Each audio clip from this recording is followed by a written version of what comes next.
12, 2020, coming up with Roland Martin Unfiltered. The election drama continues. Still no concession from Donald Trump as he continues to lie about voter fraud. Folks, it's a joke. They've lost every single time in court.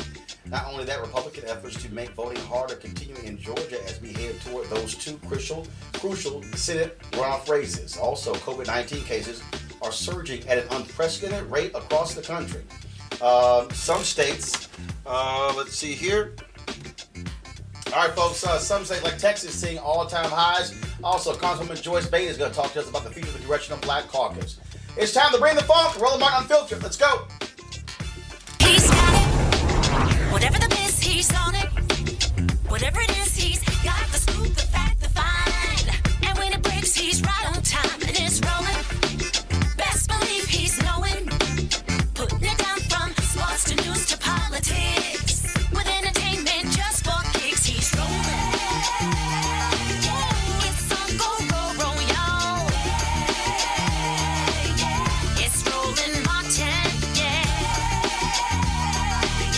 Rolling with Roland now. He's funk, he's fresh, he's real, the best, you know he's Roland Martin now.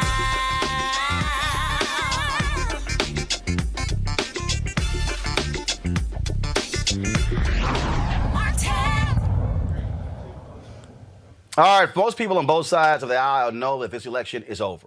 I mean, bottom line is here. Joe Biden is president-elect. Kamala Harris is Madam Vice President-elect. But several lawsuits are underway in 6 battleground states that President-elect Joe Biden won. One challenge has successfully triggered a full vote recount in Georgia. The suits are part of Donald Trump's campaign to invalidate ballots cast for Biden. Now, he refuses to concede and continues to allege without any evidence widespread voter fraud and a stolen election aided by a historically large number of mail-in ballots. Now, here's what's so funny, y'all. They've actually been going to court, and the judges have been asking them, so where's the evidence? They don't have any. In fact, let me tell you how bad this is. The Blaze, which is a right-wing website founded by Glenn Beck, they even admit that many of the affidavits that the Trump folks have actually presented in court are trash. This whole thing is trash. They refuse to provide any intelligence briefings for Joe Biden. They refuse to even allow the transition to begin, all because one person is salty. One person is pathetic, and that is Donald Trump. The entire Republican apparatus is all about feeding his massive ego because he just can't handle the fact that he lost the popular vote again. And so the games that they're playing, and their games, the Republican AG of Arizona said, y'all, election's over. There's no voter fraud here. They've already checked. They've already went over the ballots. But again, you're dealing with a petulant child who can't handle losing. All you gotta do is do this. If you're at home right now, you're watching this show, just go to another window and I want you to click loser.com. I want you to click loser.com. I want you to tell me what comes up. Folks, listen to me. I'm going to show you right now. This is a conversation that took place on Fox Business. This is a conversation with the Attorney General of Arizona. Watch this. The Arizona Attorney General, of course, the president was not keen on Fox and others calling the state for Joe Biden election night. And indeed, in the counting process, things could narrow. It could flip, but who would know better than the Attorney General? Sir, thank you for joining us. The administration, though, did deny the Trump team's request to seal evidence in a lawsuit over, I believe, votes in Maricopa County. Where does this all stand right now, sir? The really short answer to this, Neil, is that on election night, if you looked at the numbers, and a lot of people that are really good at politics and polling here had said that it was possible for the president to come back. And as the numbers started returning, the president started making some gains. But the reality is right now there's, less than 50,000 votes to count, and the president would have to get about 65% of them to win Arizona. So it does appear that Joe Biden will win Arizona. That being said, our office had received more than 1,000 complaints shortly after the election dealing with bleed-throughs and people using Sharpies. We looked into that. We were able to determine that did not affect anyone's vote. They also did a random audit of 2% of the precincts, and it came back 100% that there wasn't any statistical anomalies or errors. As to the lawsuit that was filed, we are literally talking about less than 200 votes that are in question and doubt. So the reality is, even if it was possible that those votes flip, those 200 votes, I do not think it will make a difference in Arizona just because of the numbers. That was the Attorney General of Arizona. Y'all, it's over, and the petulant child cannot handle it. Joining us right now is Eric Savage Wilson, host Savage Politics Podcast, Dr. Greg Carr, Chair, Department of Afro-American Studies at Howard University, and Reese Colbert, Black Women and Views. It should be unlaughable to watch this reaction, Greg. I mean, oh my God, they're crying in Michigan. I'll tell you what. So the Fox station in Detroit, Hugo Perkins, our frat brother, he hosts a show called Let It Rip, and I was on that show when I was in Detroit, which was, of course, the week before the election. And all these Trump people were saying, oh, Trump is going to come through Macomb County like a hurricane. He is going to blow everybody away. He is going to crush. He lost Michigan by about 150,000 votes. Order. He tells me, Hillary Clinton did concede. I said, dude, what are you talking about? She gave a speech the next day and she conceded. He said, there's no video of that. I said, what are you talking about? There's literally a speech. I then read the transcript. He goes, no. There's no video. I said, fool, it is on YouTube. Every network covered it. It was in the third paragraph after she said, thank you, thank you, thank you. But this fool couldn't buy it. That's what we're dealing with here. We are dealing with unbelievably stuck on stupid people, Greg. Absolutely. I mean, they live in an alternate universe that has been curated by the media they consume. And as usual, brother, you appealing to people with logic. Those people don't want to hear logic. There are several things going on. You got those people. You got the white nationalists who cling to Donald Trump as their avatar. You've got people like Mickey Pompous, Mike Pompeo, who is saying that he smirking because he's positioning himself for 2024. He and Smiling Mike Pence and Tom Cotton, those guys are trying to keep that coalition together. That's why they won't do it. And you got the petulant president. Jack Nicklaus today was asked about helping the president. What would you say to the president to help him transition, being a good winner or a sore loser, not be a sore loser? He was at the Masters down in Payne, near Payne College, there in Augusta, Georgia. He declined because he too is a white nationalist. So there are several things at play here. But really what they're doing is stalling for time, and they're endangering the health of folk, as I'm sure you're going to talk about in terms of COVID-19 and transition. But this is more than just being solicitous of Donald Trump.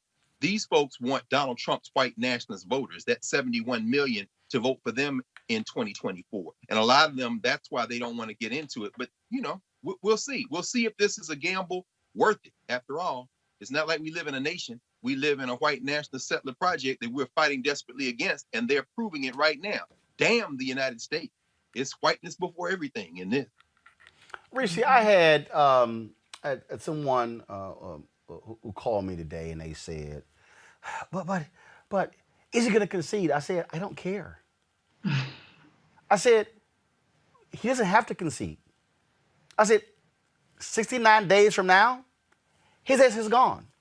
Donald Trump, he is sitting in the Oval Office right now, on January 19th at 11:59 a.m., the Secret Service is going to walk in and say, it's time to go. If he resists, they're going to say, sir, it's time to go. You can no longer occupy this building because you're no longer president. At 12:01, it does not matter if Joe Biden has put his hand on the Bible and raised his hand. It does not matter. The Constitution states at 12:01 p.m., that man is going to be president of the United States. They will walk Trump's ass out of the Oval Office into the beast, say, drive him to Andrews Air Force Base. He can have a 10-hour rally if he wants to in the hangar. And when he's done, they will put his behind on that plane and say, where are we taking you? New York, Ireland, Mar-a-Lago, Aruba, hell, it don't matter. Where are we taking you to? Go to hell. And then they're going to drop his ass off. He's going to have his smaller Secret Service detail and that wonderful blue and white plane that says President of the United States on the side, United States of America on the side, is going to fly back to Andrews Air Force Base and will not be called Air Force One when he's on it. So I keep telling people, y'all, stop. I don't even care. He's lost. Bye-bye. Right. I mean, Inauguration Day technically is on January 20th, but I totally agree with your point. Yeah, 20th.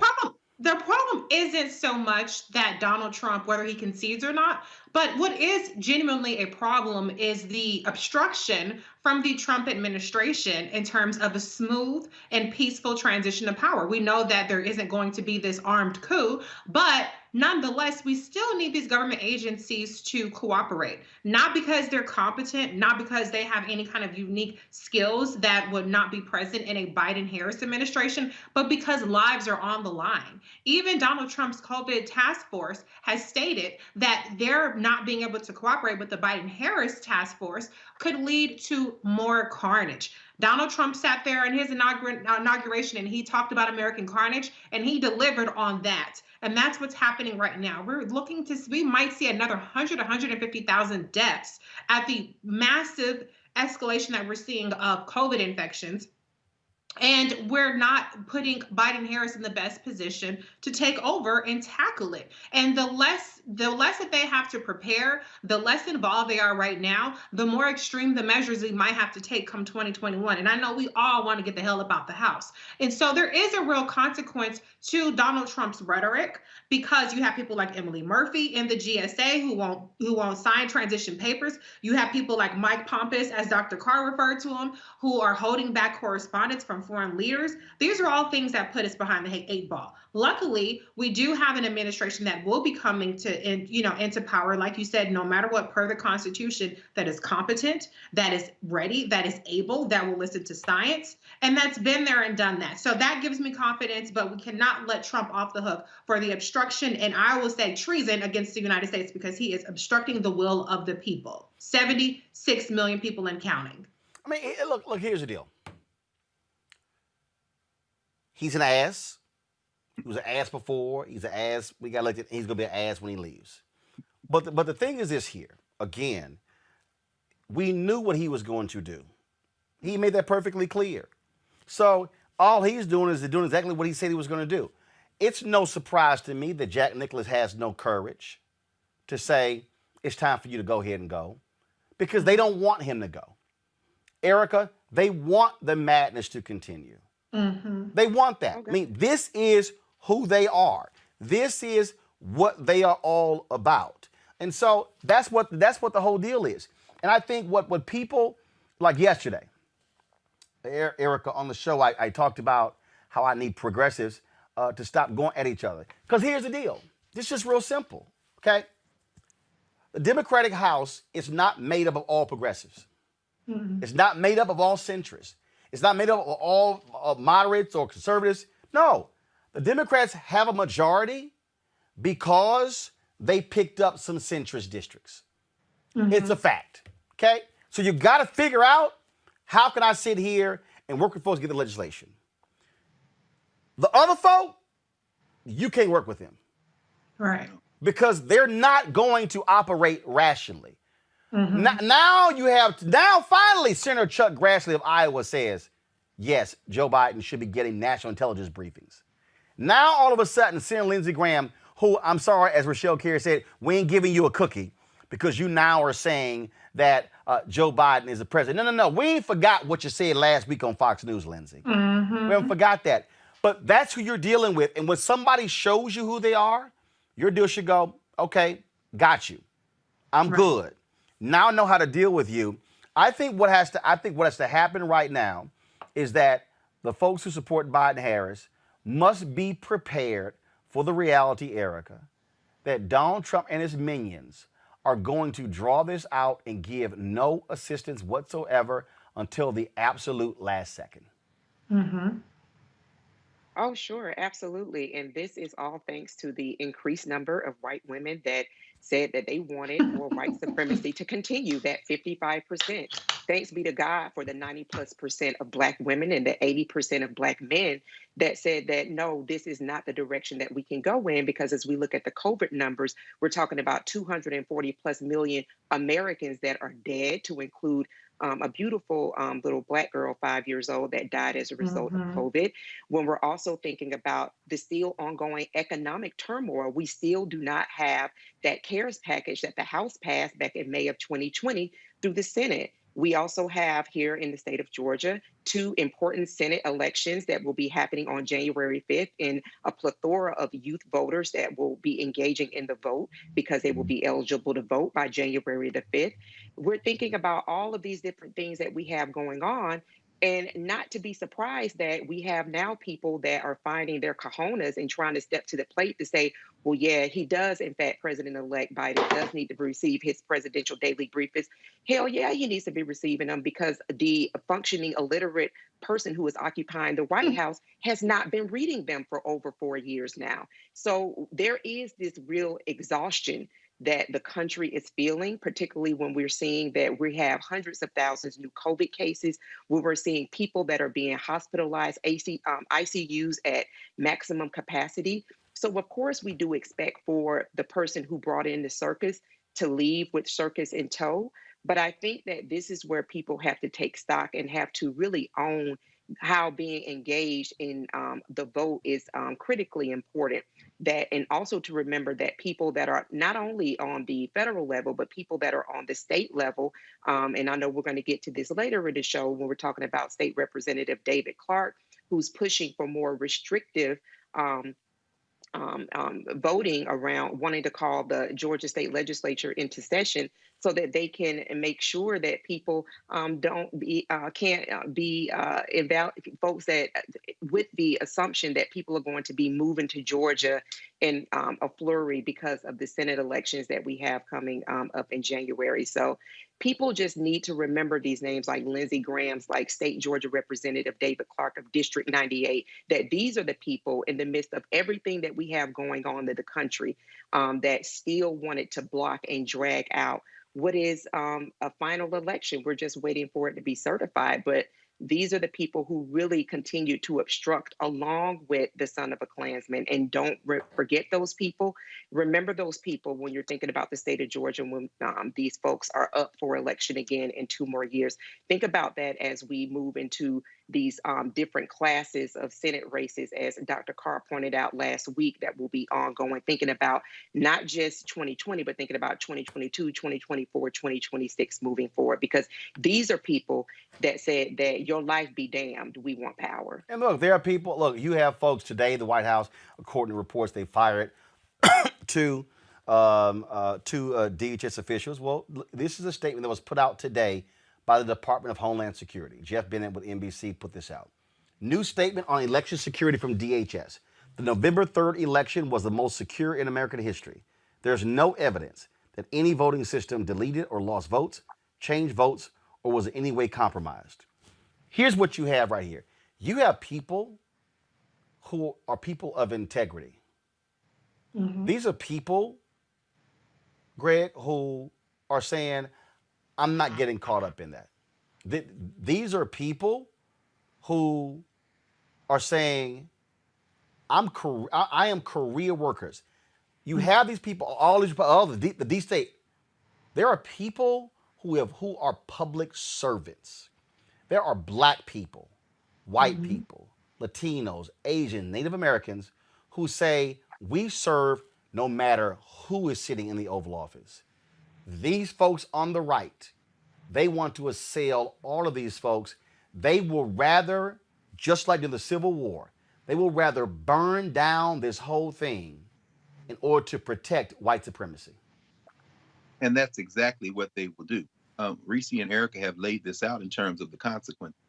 This woman, Emily Murphy at GSA, once she turns in that letter of to affirm that the president and the vice president elect are indeed them, this is pursuant to the 1963 Presidential Transfer Act, that frees up $6.3 million to help them transition. But more importantly than that, in the office space, as we heard Reese lay out, it gives them access to the briefings. And as Erica said, everything from spending that CARES Act money to taking over Operation quote unquote warp speed, all that is triggered. The thing also with Pompeo at state, Mike Pompeo, see, there isn't a country when you have a white nationalist and a Christian extremist as well, I wouldn't even call him Christian as such, but who is now signaling to the world, we are going to throw chaos into this process. So anybody who wants to take a shot at the folks who will suffer, which were the people who are now maybe victims of a foreign attack, this is your chance. Remember when Al Gore conceded after one day, after the Supreme Court stopped the count in Bush versus Gore, immediately the GSA recognized Bush and they went into transfer mode. However, in the report of 9/11/2000, one of the things the commission that was investigating 9/11/2000 said, even that delay of a month while they were counting votes in Florida exacerbated the ability of foreign powers to begin to intervene to understand how they could pull off what eventually became 9/11.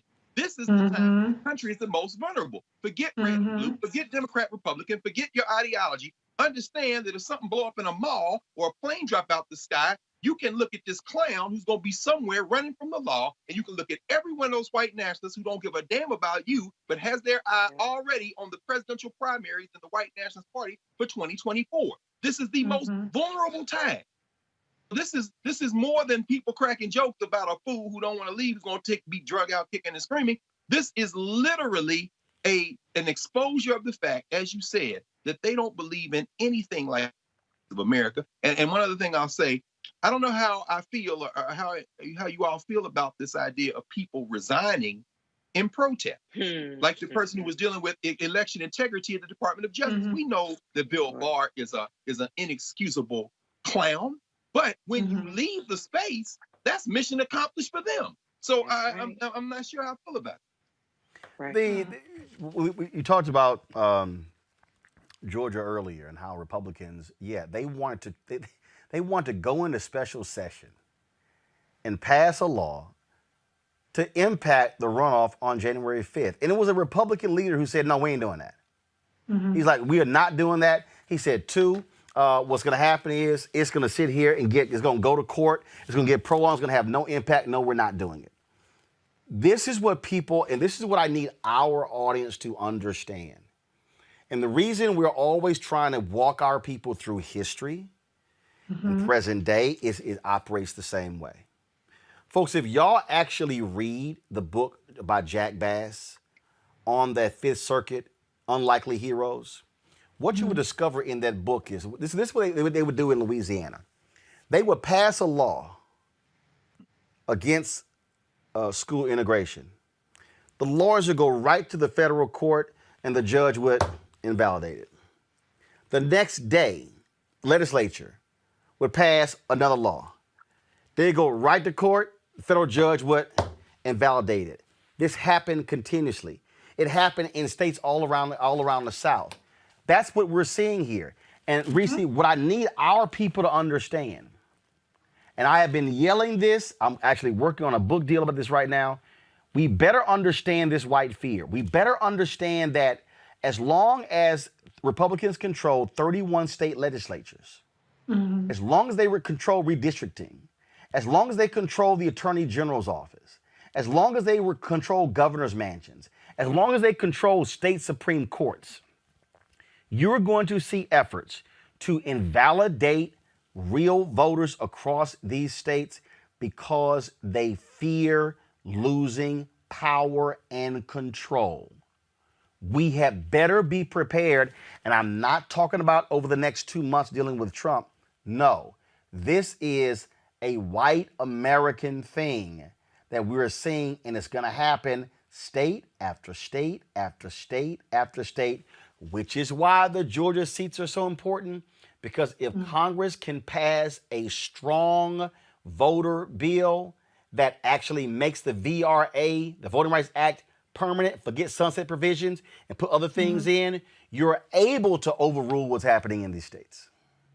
Absolutely, Roland. And unfortunately, some of the states made gains in terms of the Republican control throughout this election cycle. You know, we did have record turnout on the Democratic side, but we also had record turnout on the Republican side. And people have to fill out that ballot up and down the ballot. Even John Ossoff down in Georgia got about 100,000 or more less votes than Joe Biden and Kamala Harris. So these are the kinds of things that really do hurt our cause. We have to keep the eye on the ball on local and state elections, every single one of them, every single time. Because if not, it makes the hurdle that we have to clear that much harder. So I completely agree with you. This is so important that we really stay civically engaged. And I know that people are, already angling to what they're going to demand from the Biden-Harris administration, but we have 69 more days before they take over. In the meantime, we got to win this damn Georgia elections, and we have to keep our eye on the ball and keep the pressure on these Republicans, because what they're doing right now in terms of these lawsuits and these statements that they're making is not about overturning the results of the election. It's about a propaganda campaign to serve as a pretext for further voter suppression. They're going to have the control in, like you said, 30-something state houses for gerrymandering, for redistricting. That's why it's going to be important who Biden gets to put on the courts. If Mitch McConnell is the Senate Majority Leader, then I don't see how Biden and Harris get their judges. I don't see how they start to undo the damage from the 200 plus Trump-McConnell judges. And so we have to keep our eye on the ball. And I know people are probably tired of hearing about voting. They're probably tired of hearing about what their civic responsibility is, but we cannot let up now. That's right. This is, I've been saying, I said it twice, 2017, I said it this year, Erica, this means war. I'm not sure folks are fully prepared for this. One of the reasons why I've been so critical of this infighting among progressives and progressives and corporate Dems and establishment is, I'm like, do y'all understand what they're doing? Erica, they ain't dealing with infighting. They're dealing with consolidation. What they're doing, they're circling the wagons. You made the point. 53% of white women voted for Trump in 2016. It was 55% in this year. Okay, folks, don't play around with this. And I'm telling you, people need to understand, all of these people who are criticizing, the reality is the coalition that elected Joe Biden elected him. But that is not a coalition set in stone. Once you start going under the hood and start looking at the numbers, there are some serious problems there that when you look at in terms of how voters went in the Rio Grande area, Rio Grande Valley in Texas, how votes went in terms of with African Americans, whether black men, black women, when it comes to, look, nobody expected a 5% drop of white men. That was supposed to be Trump's base. And so we need to understand that, look, they are about winning. They ain't about who's right. Right. They're not battling each other over, I think this is a better way forward. The Republicans are focused on winning. And when you win, you hold power. And when you hold power, you wield power. And when you wield power, then you're able to affect change. All I'm saying is, Democrats, you better figure out that deal and you better focus on winning. Absolutely. And the way that you win is by investment, right? We have seen largely how grassroots organizations, Black Voters Matters, people have been working on the grounds for years. And that's why we've really seen significant outcomes, right? So the other thing that Democrats need to take a lesson from is actually investing in the South. That money has to go there, because no contest is unwinnable unless you compete in it. everything is you can win anything if you at least compete, if you enter into the race. So investing in people that are constantly showing up without any real do outs after the election is also important. Not only investment, but some of the civic education programs that we've seen highlighted on this show through Mr. Lee Saunders, through Acme, the Block program, I believe that's run by Angela. I don't recall her last name, but that is a year-long program where they have ambassadors, people who are actually from the community that are talking to people in the community in their own voice about things that are important, advising them about local and state, and then those congressional races as well. But they are actually folding in those voters. That's something that I do on my platform 3 days a week, the Savage Political Bite. But then in addition to that, when you're talking about that infighting, Roland, when I think about Republicans and how they really do major in chess, not checkers, when I think about people who are complaining about what should be done or what shouldn't be done, there's always room in the Republican Party for if there is really just one road, one way, one voice. Within the Democratic Party, we have a tent of voices, and all of those voices can be heard if there is an understanding that as we are all heard, we all push forward.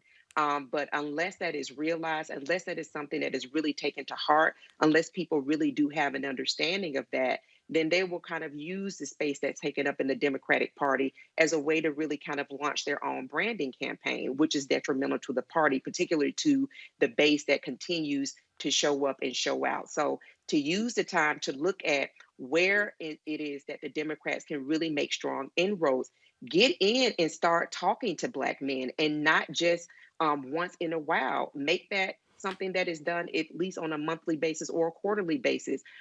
Make sure that you are making inroads with Latinx communities, right? Finding out what their diverse needs are, making inroads with the Native American community, which has showed up and showed out in incredible ways. And then also with Black women. But those are things that have to be done. That is called investments. That is what the Democratic Party really needs to hone in on, because as we said on this show over and over again, the get out the vote, the 2 to 3 get out the vote efforts, that's thrown out of the window. And I think that we can count on people having a better understanding how elections really do have consequences that really do now have an appetite for engagement. And so as Reese talked to, as people start talking about the demands that they're going to make on the Biden-Harris campaign, I would even say pump the brakes on that. Look within your own communities. What can you be doing? What is it that you can engage and lean in further on? What are some commissions, some board of election commission seats that maybe are coming up for grabs that you can learn more about and get engaged in? The onus also is on the citizens. And so we have a responsibility ourselves to not just sit at the table and be prepared to eat, but to also find out, well, what is it that I can bring as well, so that when we all eat, we're all eating together. Well, and that's where the collective comes in. One of the things that I've been engaged in this week is reaching out to other folks in Black media. We're going to reveal this really in depth on Monday, where I said, look, we don't have the resources to compete against the CNN and New York Times and these networks. I said, but what does make sense is why we are not partnering and aligning with one another to actually make this thing possible, to make this thing real, to make it actually happen. Look, the Georgia runoff. Look, election day, January 5th. That's when it's taking place. Okay, you got till December 7th to register. Early in-person voting starts on December 14th. You're going to have mail-in balloting as well. And what should be happening is people should be coming together to say, how can we utilize our platforms to be able to come together and then be able to spread messaging across all these places to reach our people. See, that's what it's about. Folks, if you look at 2018 and you look at 2020, the work that folks like Black Voters Matter did, it mattered because they weren't focused on ego tripping. It was all, no, they were doing the hard work, going to communities, taking that bus, going around. In fact, they put this video here out. It's important because it shows you how, if you're operating in your space, just in your space, and if I got to go biblical, I'll use Nehemiah. Nehemiah said, we need to rebuild the wall. And he was distraught by that, and the king said, go back. And then when Nehemiah surveyed the wall, surveyed the land, he went to the people and then said, this is what we should do. the key part of the scripture is when the people said, let us rebuild. Yes. They didn't say, Nehemiah, you rebuild. They said, let us rebuild. And I think a lot of people are stuck because they don't know what their role is. They don't understand what their responsibility is. There are people who sat here and who were, oh man, you're gonna fail with this show, and you should go to mainstream. I'm like, no, I'm not gonna wait on them to call me. We're gonna create something. And so we took something that was an idea and went from 9.3 million views in the first month to 30 million views in the last couple of months. We did nearly 2 million views on Saturday alone. But the only way that happened is because we built it. Right. That's The right. only way that happened is because we actually worked. We actually, look, wide shot, Henry. Again, like I keep telling y'all, we didn't have this news desk when we first started. We had glass tables, tabletops, and chairs. And folks was like, man, I wish y'all get rid of them glass tabletops, but want your ass send some money, we'll replace it. Why am I saying that? Because you had to build it. And what we have to understand is that when it comes to African Americans in communities, we got to build this thing. Beto O'Rourke sent an email out today talking about what happened in Texas. He said canvassing must happen in Texas 365. You can't wait to 3 months before the election to start canvassing. He said the investment has to be made now in canvassing. And so here's this Black Voters Matter video of where they profiled a grocery store they ran into in Wilmington, North Carolina, who was doing their part on rebuilding the wall.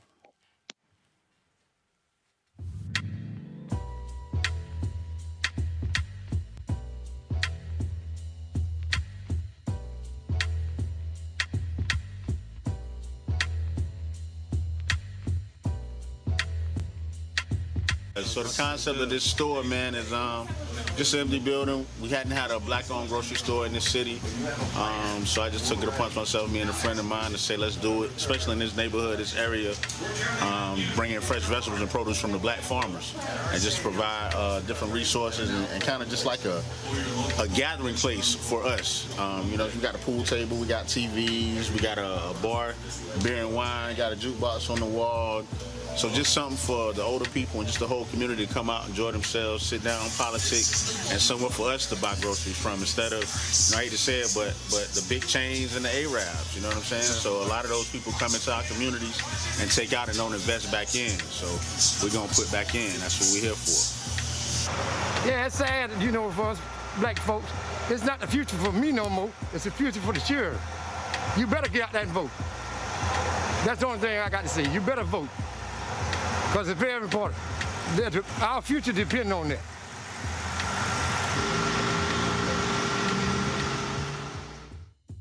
It's building. It's Greg. What Stokely said. If you are not part of an organization, you can't build jack in our community. These lone wolves ain't gonna happen, and we gotta stop thinking was that person. No. It has to be institutional. It has to be structure. Must be infrastructure. And there's somebody who's watching who is saying, yeah, okay, I hear you, but you ain't got to wait even for Black Voters Matter to roll through. If you're watching us right now,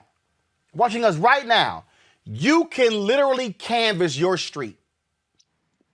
You ain't got to ask nobody. You don't have to ask anybody. You don't have to ask a member of Congress, a president, a governor, a mayor. You can say, you know what? I'm going to canvass my street. I'm going to go knock on the door of everybody on my street and say, is everybody in your house registered?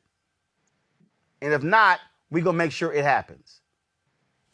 Sure. This ain't hard, Greg, but it requires putting in the work. Now, when I say it's not hard, doing it is not hard.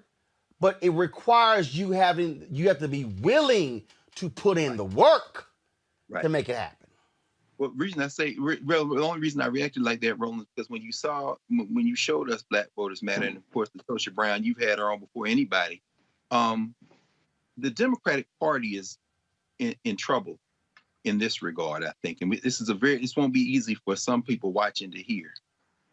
See, the Republican Party has it easy because they're the party of white nationalism. And they're as corporate as anybody. They're the party of business. The Democratic Party is the party of business too. Certainly after Bill Clinton and them took over and the Democratic Leadership Committee, there's a difference between organizing and mobilizing. What the Democratic Party has done traditionally, in a way, having captured the black vote as if we had somewhere to go in this duopoly system, is emphasize mobilizing. They want to turn people out election time. There's a reason why Nancy Pelosi didn't come here. And there's a reason why Chuck Schumer kind of soft pedal, because they're soft white nationalists. And many of the people that you're showing, many of the grassroots people, these are not mobilized. They are organized. That's what Stokely Carmichael is talking about, is organized. In other words, whether there's an election or not, we are bringing people together to discern what power we have here to transform our lives. And when the ballot is an issue, we use the ballot as a tool. But see, the problem that Democrats have now, and I'm speaking now about people like Jim Clyburn and Hakeem Jeffries and some of the others who have risen through the ranks in the Democratic Party, which, make no mistake about it, when we start talking about centrism, it really isn't centrism, it's soft white nationalism in some ways. They see electoral politics very astutely, very pragmatically, but what they are not invested in, I'm talking about Pelosi and Schumer primarily, and these people crying on this call they had last week, Asperger and all them, Spanberger. What they are not recognizing is when you get somebody like Jayapal, for example, Congresswoman Jayapal, or Bernie Sanders, who is saying, look, we got beat, we don't like it, but we're going to shut up and go out here and get the vote out. And you see the Democratic platform reflect that. People who have taken the time to read the Biden-Harris plan see that you've incorporated some of that. Then after this moment, when we're at a critical moment, expanding the electorate by organizing, not mobilizing, is now going to come into direct conflict with those who just want our vote. Because if Pelosi and Schumer had been serious, Mike Espy would be a senator from Mississippi. But see, they just want black people to come out and vote. And so finally, I'll say this, with all due respect to Congressman Clyburn, of course, most respect, this shooting war started on the Sunday shows last weekend, and Schumer and them and Pelosi and them started this shooting war.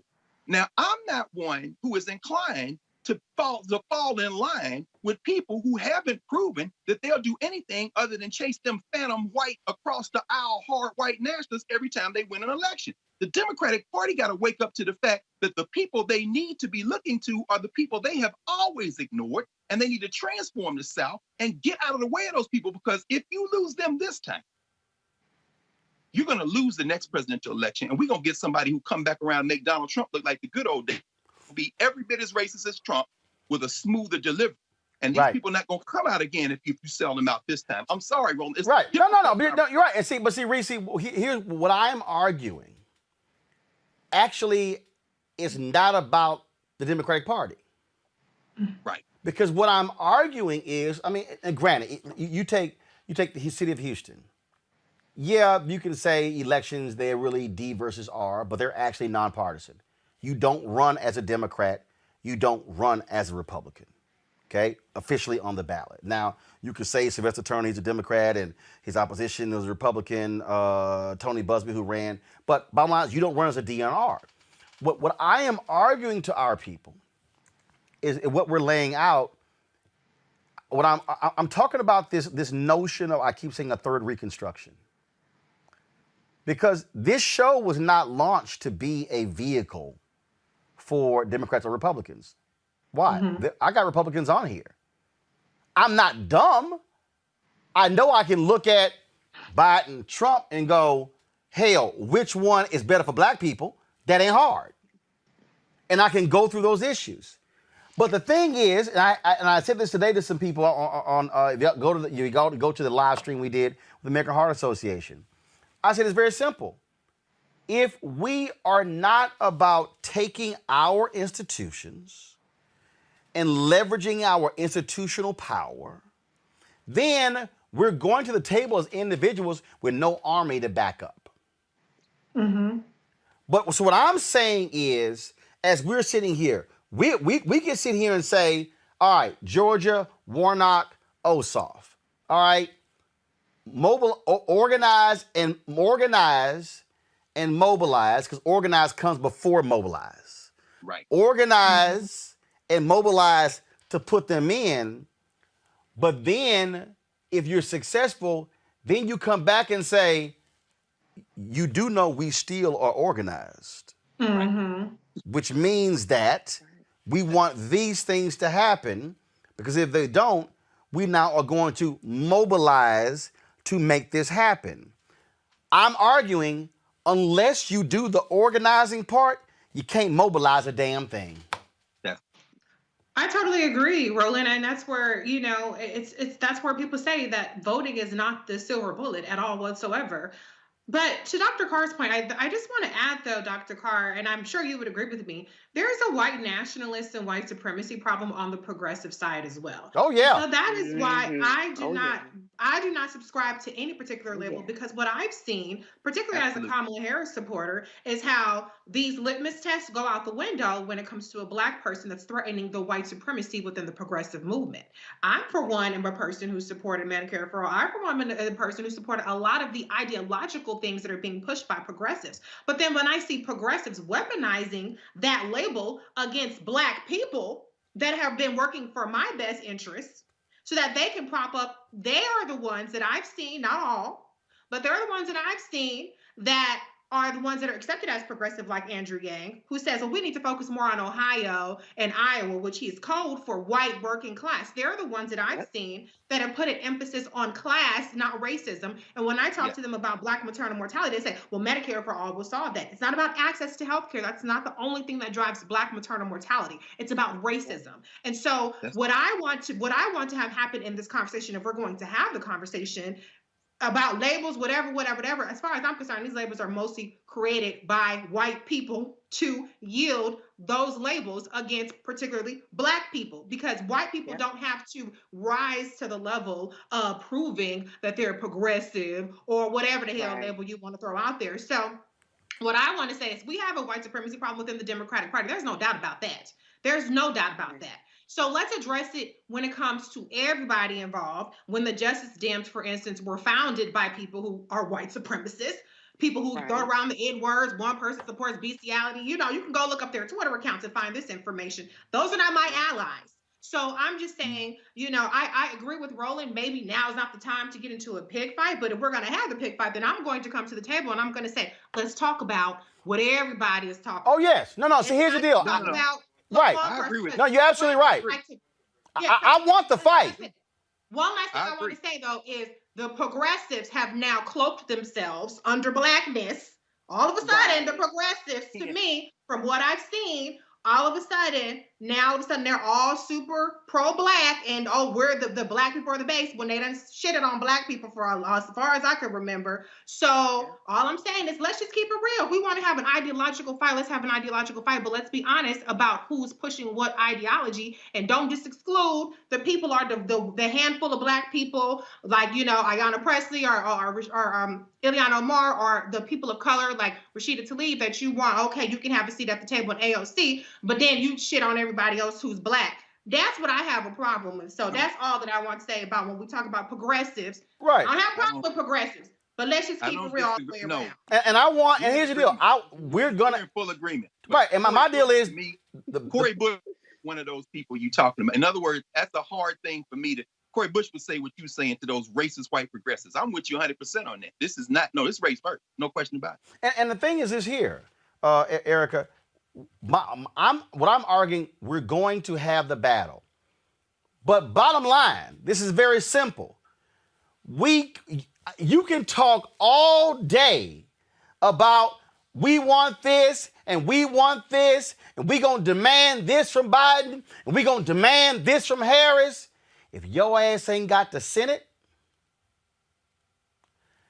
none of that will be even on the table. None. It's gonna be like the last 4 years. Mitch McConnell will be like, y'all pass whatever y'all want to pass. I ain't even paying attention to y'all. That's gonna be reality. And so the problem to me is you have to be, to me, folk gotta know when to argue. It's like this here. If me and my wife want to get into an argument, is it a really good time to get into an argument if I got somebody pointing a gun at me? No, we can deal with this later. Right now, we got to get out of this situation right here. See, some folk want to have the argument right then. I'm like, y'all, this ain't when we had an argument. Because again, we can have an argument. And guess what? Let's say Warnock wins, Ossoff loses. It's 51-49.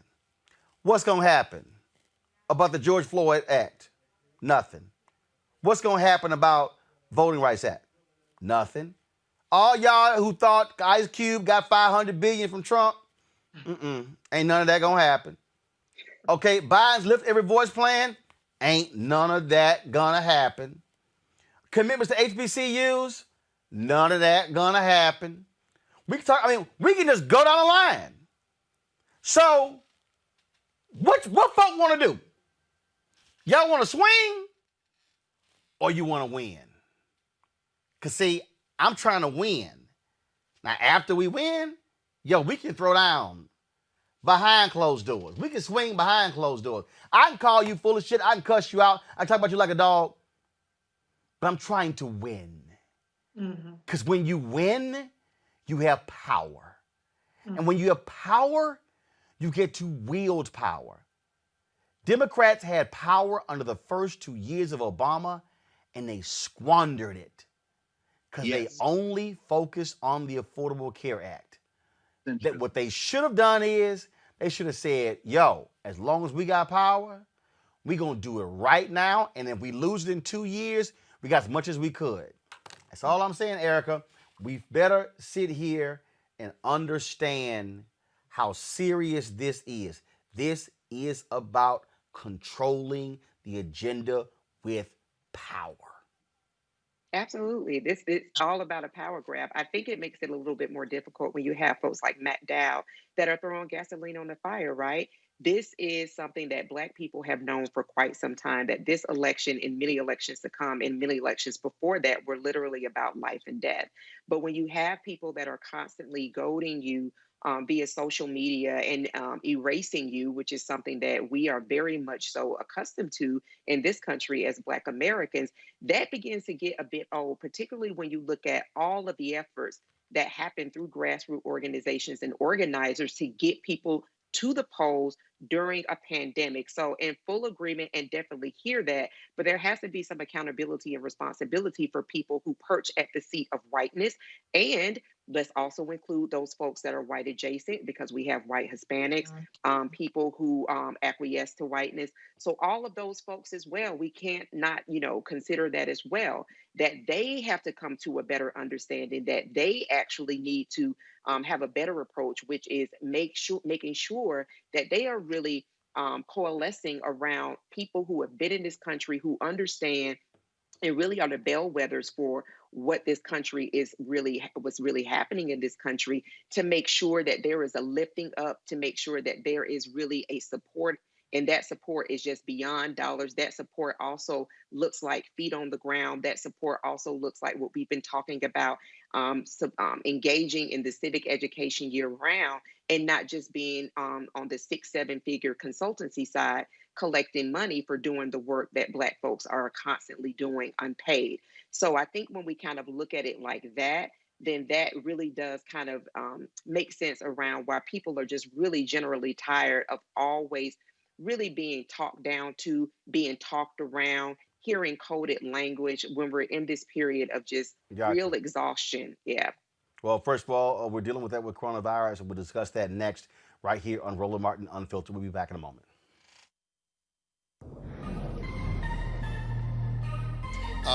America is a complicated story of people building a more perfect union. And if you don't think there's been any change, you should sit down with Andrew Young. You should sit down from some of the folks in that generation who know the distance we've come. And as we continue to push hard, change comes. The other side knows your power. The other side knows your voice. That's why they're engaged in voter suppression. If you weren't so powerful, they wouldn't be trying so hard to stop you from voting. And so you ought to stand up in this defining moment in American history and win the future for all of our children. Raphael Warnock grew up in a house full of brothers and sisters. His parents taught him the value of hard work, like me. Like me, he was first in his family to graduate from college and went on to earn a PhD. He thinks insurance companies should not be allowed to discriminate against people with pre-existing conditions, like me. Like me, Reverend Warnock knows that both parties in Washington could use some moral leadership. I'm Raphael Warnock, and I approve this message because it's time we had a senator who put Georgians first, like me. I'm John Ossoff, and too many are struggling to afford prescriptions. One change in the law would make a huge difference. See, Medicare is America's biggest buyer of prescriptions, but the drug companies bought off Congress, and they made it illegal for Medicare to negotiate lower prices. It's straight up corruption. Fighting corruption is my job. I approve this message because I'm not taking donations from corporate PACs, and I won't let the drug companies rip us off anymore. There are so many things that have happened that if we don't see them for what they are, this is just going to continue to, get out of control. If I don't actually say, hey, I'm going to commit to registering 10 people to vote. Right. And that's the thing, I think, is we get so hung up on the big picture. Mm-hmm. The big picture matters, but it only matters when we all do small things. Right. That's how it happens. It's not, hey, let's just post on Twitter and post on Instagram, because yes, social media is huge, we know it, but we have to actually get out there and walk the walk.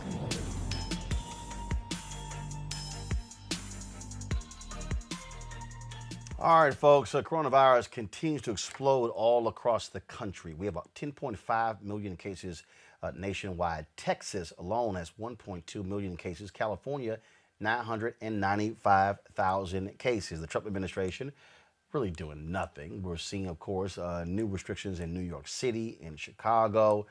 You name it, it is unbelievable. We're seeing record hospitalizations as well, surpassed 1 million now new confirmed cases in just the first 10 days of November. This new wave appears to be bigger than the spring and summer surges, and with the holidays approaching, medical experts are concerned that we haven't seen the worst of it. Joining us now is Dr. Carissa Colbreth, Medical Director for Infectious Disease Diagnostics at Tricor Reference Laboratories in Albuquerque, New Mexico.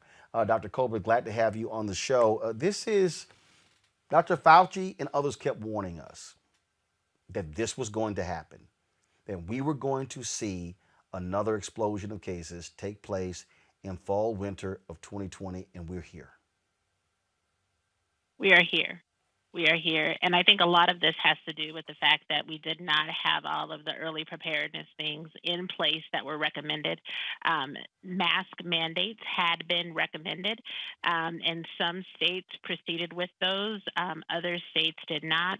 And without really having a great consolidated national message around how we can prevent the virus, we end up here where the science and medicine had predicted we would be had we not taken all of these other things into account. So now we are approaching a fall and a winter season that is going to be devastating if we don't start to put intensive measures in place right now. We can't wait, and those measures have to be in place with wide use of masking, having really good social distancing practices. This is really on each and every one of us to take on our own personal responsibility in the absence of great leadership from the highest levels.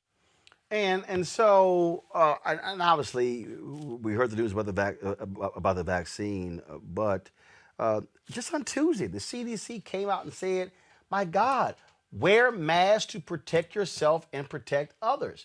But I'll be honest with you, Doc, it's the most unbelievable, crazy thing. When I was in Detroit, we were covering, interviewing Senator Gary Peters there. It was Halloween I think the next night or something along those lines. And, there was this place there, there was some restaurant club. I mean, it was jam-packed. I'm talking about virtually no mask on. These folks were on top of one another.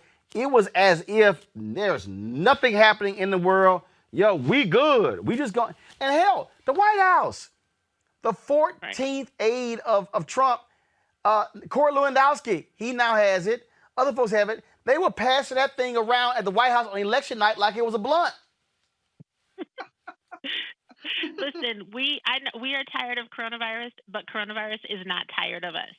And people want to take a day off. So they want to take a day off from wearing a mask. They want to take a day off for social distancing, whether it was Halloween, a celebration, watch party, or your birthday. Coronavirus is not taking a day off. And I think that's what we have to be reminded of. There's no timeout for a pandemic. And so every single second of every single day, we have to imagine that the people that we are in contact with may have the virus. I saw somebody ask the question, if you knew somebody in the room that you were in, if you knew they had coronavirus, how would you behave?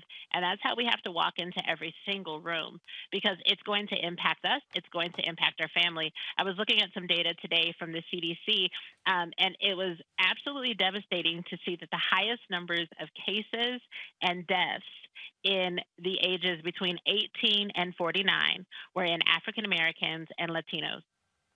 The highest numbers of cases and deaths in the ages 18 all the way up to 49 in African Americans and Latinos.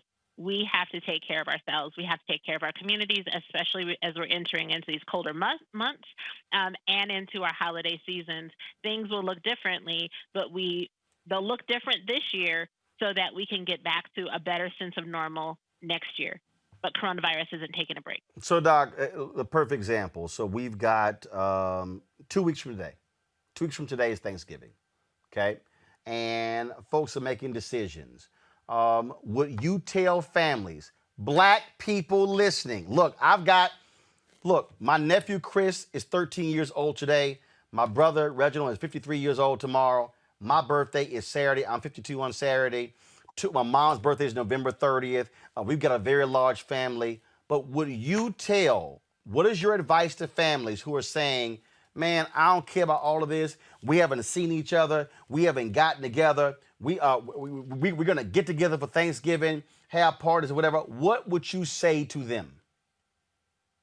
Listen, this is going to be the hardest decisions that anybody has had to make. Everybody has a similar story, right? I haven't seen my sister in months since earlier this year, I think was the last time I saw her. We are all going to have to make hard decisions. And if we could trust that everybody would put their masks on and everybody would have a quiet Thanksgiving, maybe we wouldn't have as much trouble. But we know that once we start to get together, those dominoes are going to come out, the spades are going to come out, we're going to start to get loud, the football game will be on. It's going to put us in risky situations. And the decisions we make for this Thanksgiving will ensure that we'll be with our families for next Thanksgiving. The gatherings will have to be smaller than they have been before, but we've got to find ways to make them work. If you want to see your family next year, you might have to make some sacrifices this year. So what you're saying is, unless you have a big ass house where you can have real social distancing, don't be having to get-togethers. We can't have everybody. It's not going to be the same year. And really, honestly, unless some places, if you're someplace that gets cold, that may not work either. Outdoors is always best. If people are going to be together, the reality is the households are going to have to celebrate within households. It may be smaller, much smaller gatherings than we're used to. But it's about preserving our families and preserving our elders. Though they're the ones that are at the highest risk. We know we have many more stories that we need to hear and recipes that we need to learn from our elders. We need to make sure that we take care of them this Thanksgiving, so we can see them also next Thanksgiving. Okay, so I got another idea, and I'm gonna take a question from each one of our panelists here. So, okay, how about this here? All right, I'm just sort of throwing something out there. So, what if there's a family gathering, and you require everybody to do COVID testing? So let's just say that. Let's just say, okay, and let's say everybody comes back negative. All right. Can you still have a family gathering? But again, you're controlling can't nobody else come. So it's just your family. Because I'm serious. There's some people out there who are trying to do that, who are thinking about trying to do these events. I'm just trying to give people some understanding of what they need to be thinking about before they just run out there and do something. And so, under what conditions you're not telling them to do this, but under what would you advise if they are hell bent on getting together? What is your advice for them on how to make that safe? Listen, there's nothing that I can say that would make it a 100% safe. Right, not 100% safe, Right? but just safe. I ain't Just say safe. foolproof. I'm not saying, but I'm saying. I ain't say there's some giant condom you gonna wrap on top of the house and nothing getting into. Hell, a condom ain't 100% proof. But the bottom line is, again, if there are people out there who are saying, "Man, our family getting together," what would you tell them they should be doing to take precautions? So if people are intent and they're going to do it regardless, listen, you would have to self quarantine, self isolate for at least, so starting today, we've got 2 weeks, right? So starting today, you would have to isolate yourself from others, right? And self isolate. You make your last grocery store run for 2 weeks. You get everything that you need. For You're 2 not going weeks? out. You at least 10 days. Get yourself together because you need to self isolate. You would need to quarantine so that you make sure that you don't have any added exposures. But really, there's no safeguard. Some people may say they want to go out and do a test. The test will only tell you what your status is the day of that test. So look, let's take it back to the So concept. that means if I fly in, that there goes your quarantine. I'm sorry, say it again. That means that if I started quarantining today, but hell, if I'm flying back home, there goes my quarantine. It's gone. Quarantine is gone. Right? You get on the airplane, you're getting exposed. Listen, if you take a test, even if you were to take a test today and it was negative today, that only tells you about your status today, right now. If you go out into public tomorrow, that can change your status. This is rough, and this is hard for me. This is hard for everybody. I wish we were in a different position, and we could have been in a different position, but we're not. And so now the risks are very, very high for our entire community. We're talking about people dying. We're talking about higher death rates in rural communities. We know that many of us have moved out into more suburban areas. And what we're seeing is that if we were to go back into our rural communities and kind of go back to where the family is, we're seeing higher cases and higher death rates right now in rural areas. These are areas that don't have enough hospitals. They don't have enough doctors. So we would be putting added stress on the system if we're introducing more potential exposures, more potential contacts. These are tough times. And there's measures that could have been taken before. Unfortunately, they were not taken. So anybody who has a large family gathering, there is a risk that you are taking on, and you need to think about whether or not that risk is really worth it. Questions? Erica, you first. Yes, thank you so much, Dr. Colbert, for your work and everything that you are doing. Just looking at the COVID tracker project through the Atlantic, and it looks like 1 in 378 Americans have COVID right now. What are you looking at, though? What do those numbers look like probably after Thanksgiving, particularly if the CDC guidelines are people should not gather more than 6 people if people are going to do any type of gathering for Thanksgiving? Just kind of looking ahead with people that probably won't go by those guidelines and that will gather, just to kind of put it in context so people can really sit with those numbers. Right. Those numbers, if we continue to gather, those numbers will only go up. And what that means is as the cases go up, the hospitalizations go up and the deaths go up.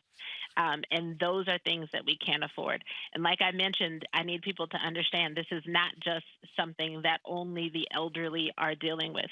Within our communities, we have the highest death rate from the ages 18 to 49.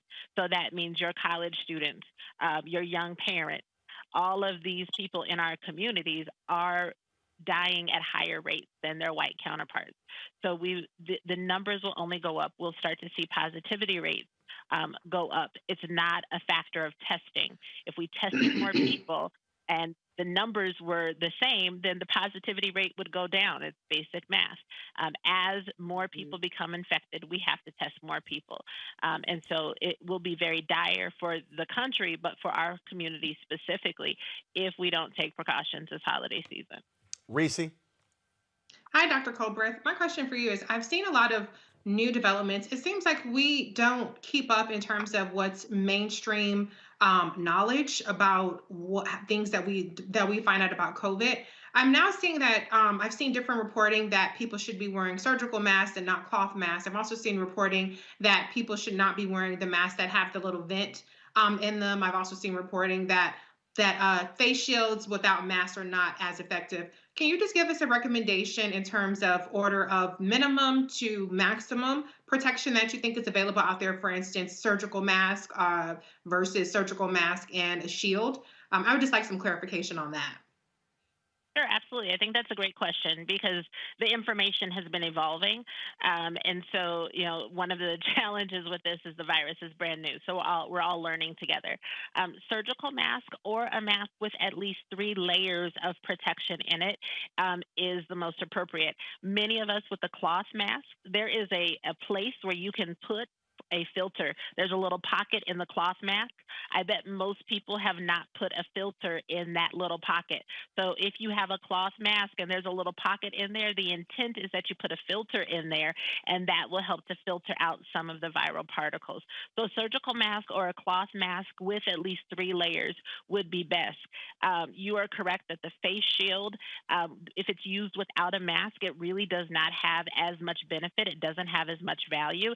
If you're using the face shield, that's really just protecting your eyes and that kind of mucosal layer around your eyes from being a potential source of being infected. If you are traveling, if you're flying, if you're going to be out in public, you can add a face shield, but a face shield should not be a replacement. There's not a whole lot of very good solid data about the risk or benefit of those masks that have the vents, just because there's different formulations. I think we have to go back to if it's a cloth mask, it needs to be a mask with 3 layers.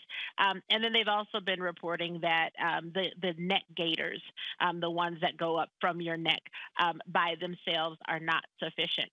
The other thing about masks is I've had people ask me about using an N95 mask and using that for traveling or if they're out in public.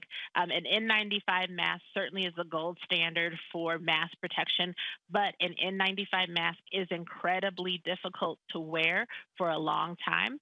So anybody who has any underlying health problems, any breathing problems, and if you plan to be very active while you are out, wearing an N95 mask just may not be good for you. So you just may not need to do that. And we want to preserve those N95 masks for our healthcare workers. So stick with a surgical mask or a cloth mask with 3 layers of protection. You need to use this mask anytime you are out with people who are not within your family gathering. And also, I know we want to take off our masks to take our pictures, take our selfies. We need to keep our masks on. Any exposure without a mask is a potential exposure. And if you knew the person next to you had coronavirus, would the selfie be worth it? Maybe not. Keep the mask on. There's plenty of cute, nice-looking masks. Wear those when you need to take your photos. Greg. Thank you, Roland, and thank you, Dr. Colbert. I add my thanks as well. We all have fatigue, obviously, quarantine fatigue, and it seems like that your colleagues who were the frontline folk in the hospitals have really begun to affect treatment regimes. And so, where we were in the spring, March, April, May, and where we are now, even as we see this skyrocketing of cases, what's your sense of the potential severity of the cases? Seems like the death rate has gone down some. And is that impacting folks' decisions to perhaps get a little lax fatigue? And I guess that's more than one. Well, I have one final question. I guess is would you just tell everybody to stay at home Thanksgiving? Because I'm not going anywhere. I'm just telling you now. But please go. Well, thank you for that. Yeah, I hope people can hear me say and hear my heart. We all want to be together, and we are all tired. But please stay home. Find a way to stay home. And you know that your family gets on your nerves anyway sometimes. So stay home if you can, and find a good way to do that. But you know what? Our hope this whole time has been that there would be therapeutics that would come out that would help with treatment, that would help with therapy, and we are starting to see that. We're starting to see better treatments. Unfortunately, the system was sidebarred a little bit with having to confirm that unproven tests and treatments were not good. So they had to disprove what they already knew with stuff that was unproven but was being touted in the media. But now we are laser focused on finding appropriate treatments that is enabling people to survive. The challenge is until we have something that truly, there's not a cure that's a a gold star, like a miracle, it's going to turn around. These are treatments that take time, that have to be given in general earlier on in disease, and this disease just ravages the body when it takes hold. And so we are able to allow people and help to support people who are in the hospital and who are ill, but they're still in the hospital for a long time. In addition to that, there are long-term effects that we are now starting to understand after people have recovered. So even after a successful recovery, we're seeing cases where people have extended courses of shortness of breath, extended brain fog where they can't quite get their thoughts together. We are just understanding what these long-term effects are. So even if there's better treatments, I'm hearing people say, well, I can get COVID, but now I'll recover. We still are understanding and learning about these long-term effects. It is not worth it. We've got to stay the course until we have a vaccine that's safe and effective, that's widely distributed, and we can get this virus under control again. All right. Cobra, we certainly appreciate it. Thank you so very much for joining us. Thank you. All right. Great advice there. All right, folks. Got to go to a break. We come back. Congresswoman Joyce Beatty of Ohio joins us on Roland Martin Unfiltered. If your vote didn't matter, you wouldn't have so many people trying so hard to stop you from voting. There is some value there. But even when you talk about that people are not paying attention to your issues, I can't pay attention to your issues if I don't even know you're there. And the only reason people are going to know you're there is when you show up to the polls and vote. That's when that power manifests itself. But as long as you stay home, as long as you're making excuses, then guess what? You will always experience these issues that we're experiencing today. And another thing, don't get caught up in the candidates, right? There's no such thing as a perfect candidate, but you should be going to vote for the most important person, and that is you and the one you love. You talk about you'll fight for the one you love. You're willing to die for the one you love. You need to ask yourself, are you willing to vote for the one you love? Because if you don't, there's going to be somebody's neck on yours pretty soon.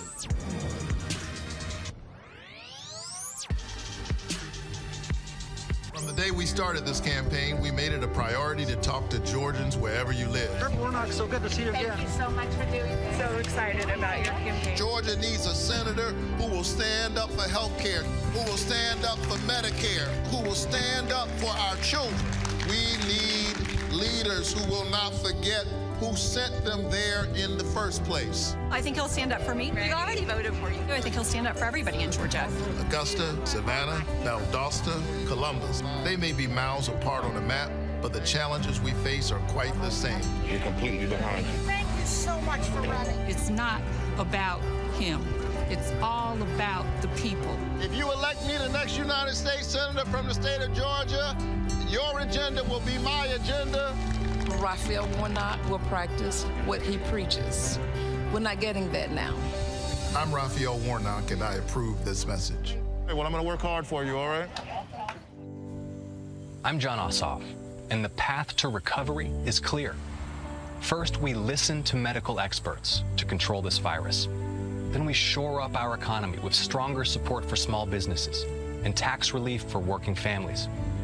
And it's time for a historic infrastructure plan to get people back to work and invest in our future. We need leaders who bring us together to get this done. And that's why I approve this message. I've always voted because my mama made me to. Made me to. She would make me sit and watch the different speeches that they would have throughout the time. And then I assume as a kid, I would go in and out of, what is this and why, da-da-da-da kind of thing. And then as I got older, she wanted to make sure that my vote counted. So it was like, come on. And it was like, okay. But it wasn't until Bill Clinton got into office, and really, until Obama got into office, till I really started being more educated about the process and how it helps and how it works and how my voice is really heard through my vote. Because he actually tackled social media and used that to get to us in a way that spoke. He spoke our language. And it wasn't just and only because he was a black man running for president, but I remember hearing his speeches and understanding what he was saying. And it wasn't foreign to me, and I didn't have to break it down or look in the dictionary or feel ignorant because I didn't know what he was saying. Yeah, maybe some of the words was kind of too big, but overall, I was like, I get the message here. I understand here.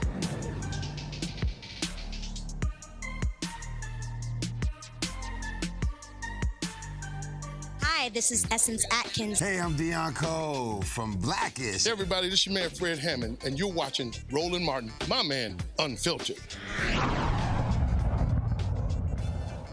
All right, folks. Ohio Congresswoman Joyce Beatty has formally announced her candidacy for the Congressional Black Caucus chair. While some question what the CBC really does, Representative Beatty says she wants to build on the success that they've already had. She joins us now on Roland Martin Unfiltered. Congresswoman, how you doing? I'm fine, Roland. Thank you so much for having me on your show. All right. One of the things that we have talked about, and it is a part of the deal, and you actually addressed that in your statement when you're announcing, and I have said this for years. When I say for years, I can go back 2 decades. That I think I hear CBC members say all the things that we're doing, and they really get upset when people question what they're doing. And I keep saying, but if nobody knows, if no one knows what the CBC Foundation does, and the CBC Institute does, and the CBC PAC does, and the CBC itself, then, look, it's a messaging issue. Well, I can tell you one of the things that we're going to do when you've heard me say that I'm going to build on the past successes, it doesn't stop there. And you're right. If we don't tell the American people and our communities in particular what our message is, then they don't know. So we're going to be about building partnerships. We're going to go old school and new school. We're going to be very active on social media. We're going to be calling on people like you, but we're going to form partnerships. We learned a lot during this last campaign when Black folks figured out what they had to lose, something that Trump had said to the Congressional Black Caucus, and that's when we laid out our plan to give back to him. We're going to take that same plan. We're going to take the Jobs and Justice Act. We're going to take the Voting Rights Act. We're going to talk about health care. I serve on the Financial Services Committee and also the Joint Economic. We know if we don't come together and if we don't build a strong people's base, economic base, then we can't deal with COVID-19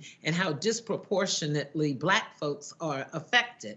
So we're going to put our show on the road. We're going to use the historically Black colleges and universities, the Divine Nine, the Boulay. We're going to reach out to people in general and put everybody on one team so we can carry that message. We can't do it alone. Now, the good thing is we will be the largest caucus within our caucus. And so that will be very helpful because we will be able as a unity to stop just about anything. And that's another reason that I'm excited that I am running, and hopefully I'm running and planning to secure the votes of my colleagues.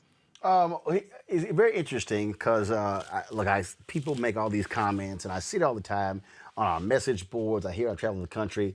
Folks say, oh, the Black Caucus, they care more about LGBT and immigrants. They don't care about Black people. That ain't what their concern is. What would you say to that person if they're watching who actually says that and believes that? Well, I would say to them that they need to look at our jobs and justice bill. I think they need to look at the messages that we've been sending out. We did an African American summit. We brought some of the best Black minds and individuals to our conference, and we're going to be about those issues. And I would say to them, we have an open door. I would say, reach out to us. Tell us what you think our platform should look like. I'm not going to be sensitive to the issues. Now, we are not perfect, but I can tell you our first concerns, because we do have a mission, we do have a blueprint, and that blueprint starts with Black folks. It starts with the economy and healthcare and the criminal justice reform. It was Black members on the Judiciary Committee that wrote the First Step Act. When you look at what we've done for little Black boys and girls, whether they're homeless or whether they're with their parents, those bills have come out of the Congressional Black Caucus. Now, where I think you're right, Roland, is we probably need to do a better job on messaging. But we work so hard and we take things back to our individual districts. So maybe we need to do a better collective effort. But I would assure them that our goals and our objectives are certainly in line with our mission, and that's being the conscience of the Congress for Black folks in our community. One of the things that folks also are looking at, obviously, is the Biden-Harris administration.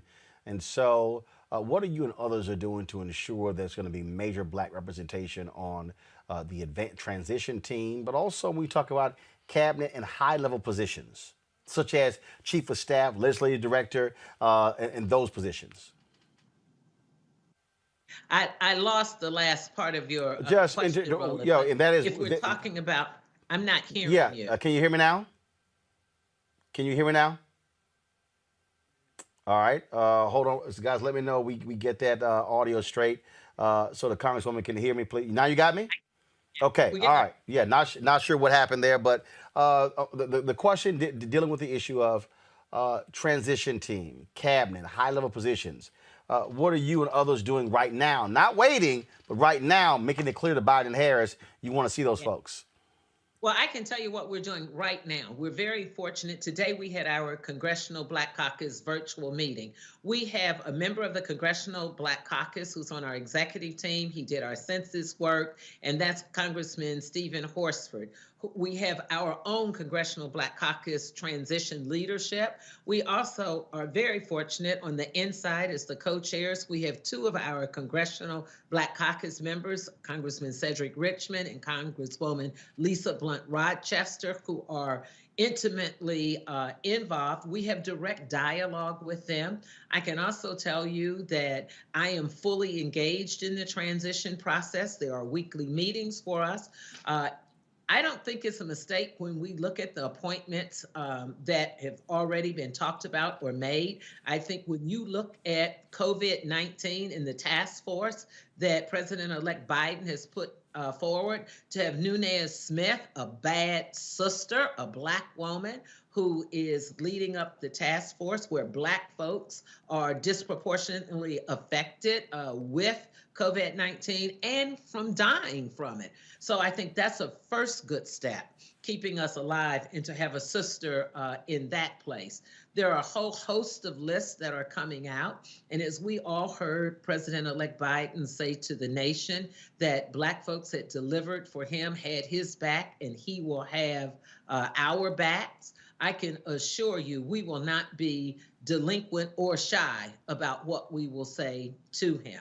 And you have to also remember, we have one of our own on the inside with Vice President-elect Kamala Harris. She is an active member of the Congressional Black Caucus. So we feel that we are well positioned, and we are putting a list together. I can tell you that there are Black folks who serve on the inside transition team who are leading up many of the components, and they have reached out asking us for resumes, asking us our advice, and he's going to have to work with the Congressional Black Caucus. We will have 60 members. We know we're watching Warnock race in Georgia very closely. He's still up. He would be a member of the Congressional Black Caucus. So as our numbers grow, you're going to see a lot more from us. One of the things that when we talk about accountability. My panel, you're going to ask questions next. The average person has no clue. People look at, oh, how many bills you sponsored, not realizing that literally adding one line or taking one line out of a bill could have the impact of several $billions. And so I think part of that also is, let's just be honest, most folks have no idea what the hell a member of Congress does. That's very true until they need us or they get in trouble. And, the work we do goes all over the map. People call us from everything from they got stuck in a foreign country and their passport, they lost it. They call us about monies for their communities. They call us about getting people out of jail. They call us, and some call us, they don't know it's legislation or what we're writing, but they ask for help or they have ideas. When you think about the issues that hit us at home, and that's money, and that's food, and that's housing, and that's our criminal justice system, we have people who ask us all the time about things related to reforming our criminal justice system. We hear them and we put them in play. Remember, it was Black folks that wrote that First Step Act. Now, it's the majority folks and this president that's in office that tried to take credit for it. So there are a lot of things that we do. Look at the Affordable Care Act. Far from perfect, but it was the Black folks that fought the hardest to keep it in place because we know we're the folks who need it the most when you talk about pre-existing condition. I don't know a Black person that doesn't have a pre-existing condition.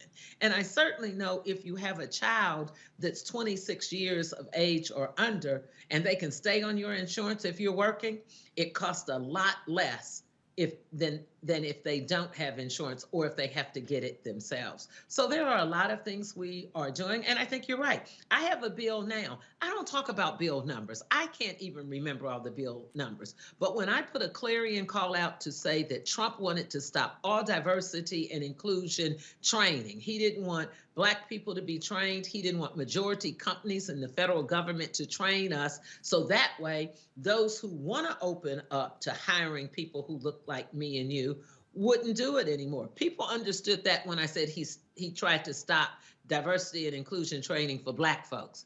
The letters start coming in. Not-for-profit organizations, corporate America, are writing letters to me in support of that. So I think we have to package things for everybody. Some people like legislation and they listen to your show and they read the Wall Street Journal and the New York Times, and other people are on the radio or they're in the barber shop. So we have to tailor it just like we did in this election.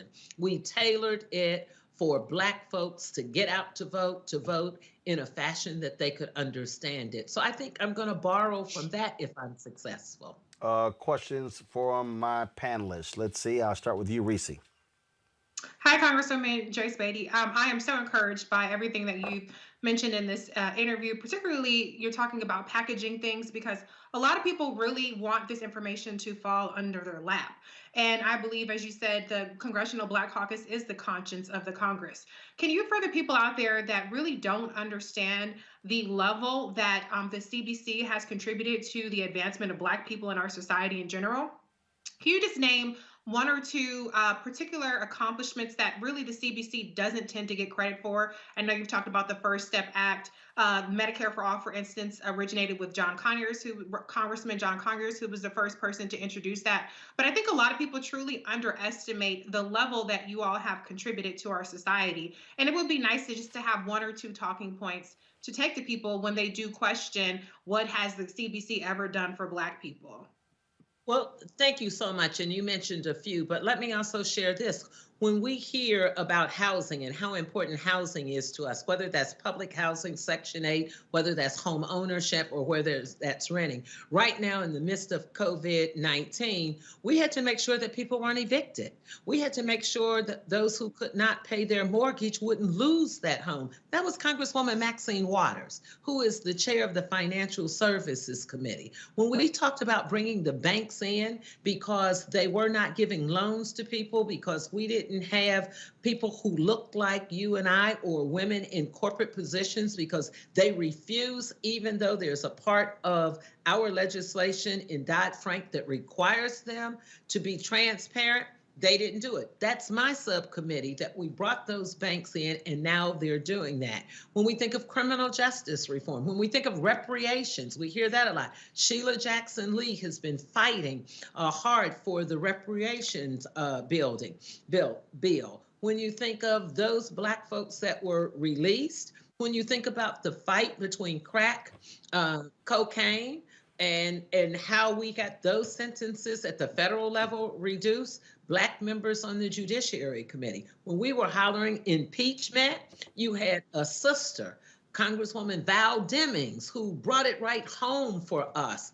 The only person serving on the Intelligence Committee and the Judiciary Committee. So I can tell you we're at the forefront of everything. Congresswoman Eddie Bernice Johnson was, for a long time, the first nurse and brought all kinds of STEM legislation. When we talk about Frederica Wilson in education, more than some 5,000 young boys just in the course of the time I've been there have benefited from her program and gone on to be all kinds of scholars. When we look at the Congressional Black Caucus Foundation, we produce scholars, people who do internships in our office, and they go on to be chiefs of staffs, lawyers, partners in law firms and lobbyists and medical doctors.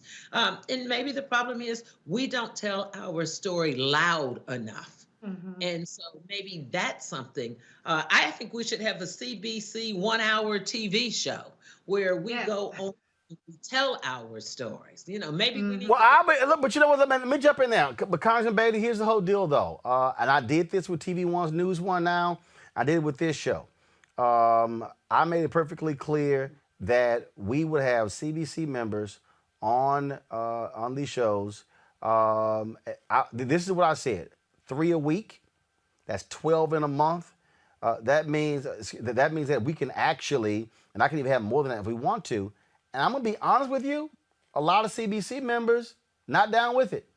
And so I think part of the deal, this is just me as a media person talking, I'm gonna go to Erica next with her question, is having a real conversation with the member saying, hey, there's a reason folk don't know. Like I kept yelling during the campaign, to your point, the CBC was driving the First Step Act, so why in the hell is Trump taking all this credit? Trump take credit for the HBCU stuff. That was Congresswoman Alma Adams. Luckily, she came on my show, but I'm telling you right now, sometimes it's hell to get one CBC member. And look, you've been on before, a host of others. You can't be on constantly, but there are a lot. I'm telling you right now, it's a lot of your members. They ain't trying to be aggressive out here talking to media. And what I keep saying, come talk to our platform. Now, maybe some folk are waiting for MSNBC to call. And what I'm arguing is, if they ain't calling, you better answer the call that is being made to you. But that's a part of it, letting our folk know what's happening on Capitol Hill so they are informed. Well, let me just say thank you for that. And if I am successful, media and communication is number one. I mean, you have to tell your stories, and I think you have to tell it on all platforms. Yep. But as we're telling our story, having a platform that looks like us, covers stories about us, and you just rattled off a few. It's great. Alma Adams has done an incredible job with the HBCU caucus. Congresswoman Robin Kelly is over our Congressional Black Caucus Brain Trust. Congresswoman Brenda Lawrence is over the Women's Caucus. Congresswoman Marcia Fudge has done more in agriculture and SNAP for people. So those are some more things that we could be doing better. Congressman Jim Clyburn is probably the most powerful Black man in the country. He delivered President-elect Joe Biden. But before that, Jim Clyburn every week holds sessions with us to make sure that we are very clear on what our message should be as it relates to Black folks. Erica, your question for Congresswoman Joyce Beatty. Yes, good evening, Congresswoman Beatty. So good to be with you today. And I just want to say thank you to you all, the CDC members, because at the advent of COVID and for several months, you all did a flurry of town halls that were around a myriad of the issues that the Black community faced. And I want to say thank you for that. I got those emails because I'm plugged in with you all. But could you just share with the audience some of the outcomes that you all had from all of those different town halls where you did take questions from the audience? What are some of the outcomes that you all had from doing those calls? Well, what was so good about that, and you're right, it was right pre-COVID. Congresswoman Karen Bass, who is the chair of the Congressional Black Caucus, has been brilliant in laying out a plan for us with our summits. We've been gathering that information and we used it just in time. So you always have to be prepared. The summit was the first week in February and we were hit hard the end of March and April with COVID-19. So when you think about the outcome, PPPs, we know the drill. When the first hundreds of billions of dollars went out, the small businesses, meaning businesses owners who look like us, they didn't get in the queue or the hopper to get any of those dollars. It was the Congressional Black Caucus and the Black members who chair and are chairs of subcommittees that took that data to go back to Congress to make sure that we had another round of money.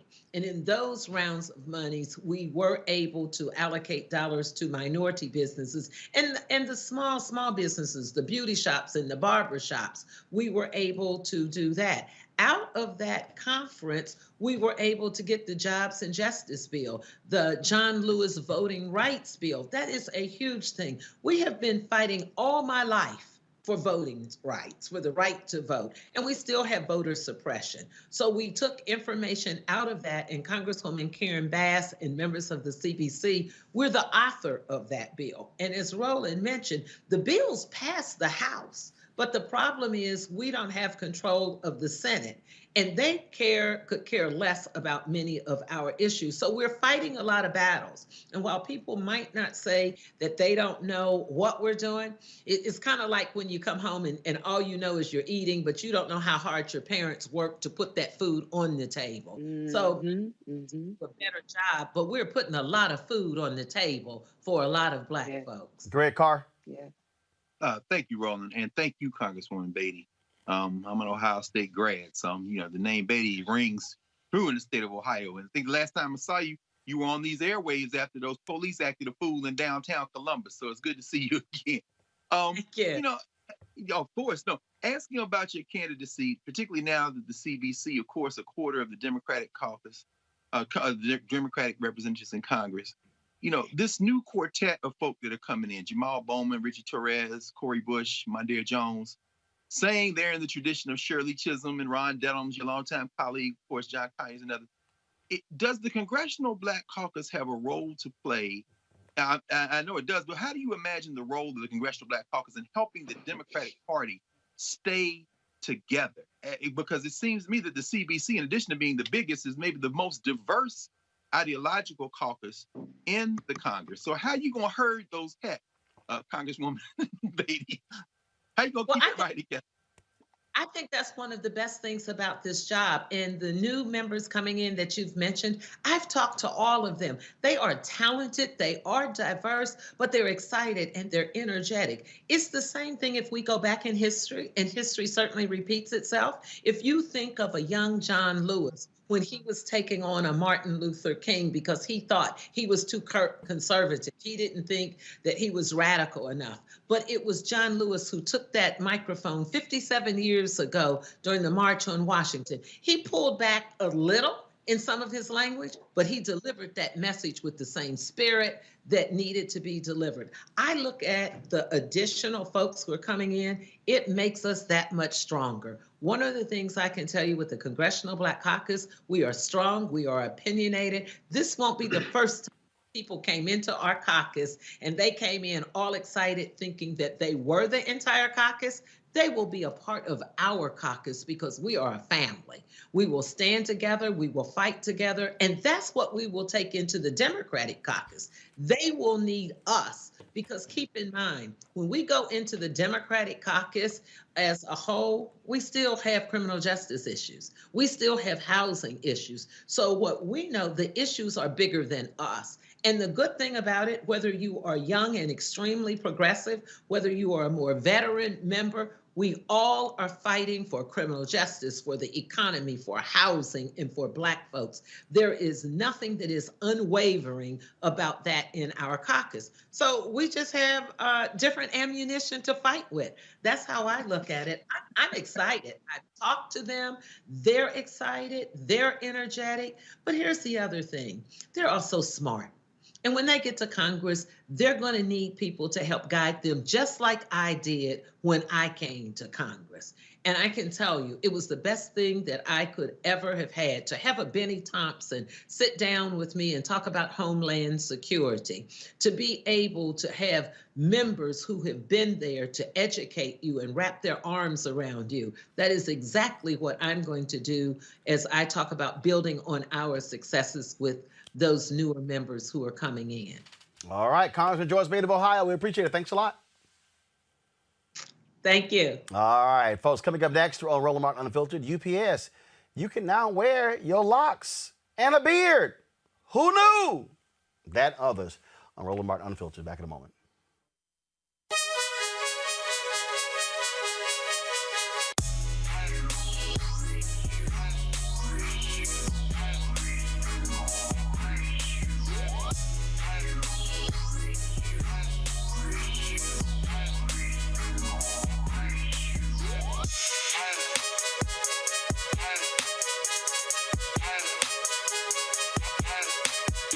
All right, folks, this is the Seat.com virtual reality headset. What happens is you just pop your phone right into here, and then when you close it up, you can actually look at the content on Seat.com, their VR content, or you can look at other 360-degree video that puts you right into the room. So, like, literally, you could just be looking all over. And so, Mary Spio is the founder of the company. She's the innovator behind this, a Black woman, sister from Ghana.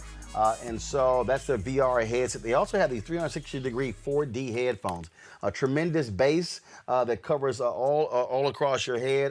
Great sound. Gamers love them. You can attach a headset to this as well. It's Bluetooth. Folks, if you want to get either one of these devices, go to Seek.com, Seek.com. That's Seek.com, Seek.com. Use the promo code RMVIP2020. RMVIP 2020, and check that out. And so we certainly appreciate them being partners with us here at Roland Martin Unfiltered, where we, of course, support Black-owned businesses like Seek.com. And also go to their site. You can also subscribe to their monthly content. That's right there on Seek.com. All right, folks, UPS is lifting several of its long-standing strict rules. Yeah, they had some strict rules at UPS, which included you couldn't actually have a beard, you know, baseball teams had that crap. I always thought that was just stupid, that you couldn't have a beard, which I was trying to figure out what the hell they actually had to do with baseball. Same thing with delivering packages. What's the big deal?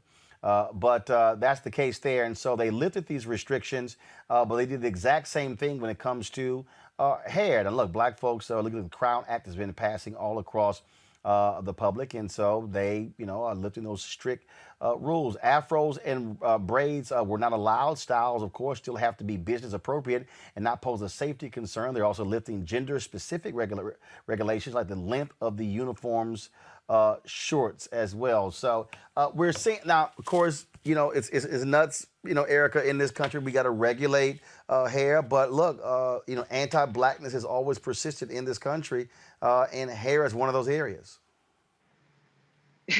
Yeah, here I am 17 years later, and I definitely understand that. That really makes me think about the military when, you think about the men that would grow their beards or would want to grow beards, and that was because Black men in shaving, usually with the razors, that presented hair bumps. And there were men that would have to really go through the process of getting a waiver, a shaving waiver, so that they didn't have to shave because the shaving actually irritated their skin. And some people were denied that waiver and still had to shave, even though it would irritate their skin. The same thing with locks.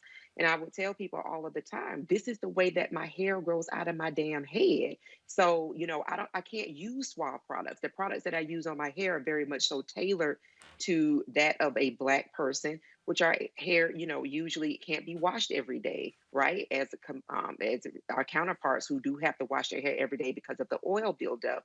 So again, we're kind of seeing how racism does lead the day in this country, but then also that cash rules everything around this country, right? Because we're seeing that these adjustments were made right in time for online shopping. You have a lot more people that are going to be staying at home, a lot of people that are working from home, folks that are being advised not to travel. And so, in order to make sure that their bodies inside of those work trucks, then there has to be a laxing of some of the regulations, so to speak. But it's really just kind of lifting forward how, again, we see that here we are in 2020 and being told that we can wear our hair the way that it grows out of our head. And so UPS is just another company that has made that a law.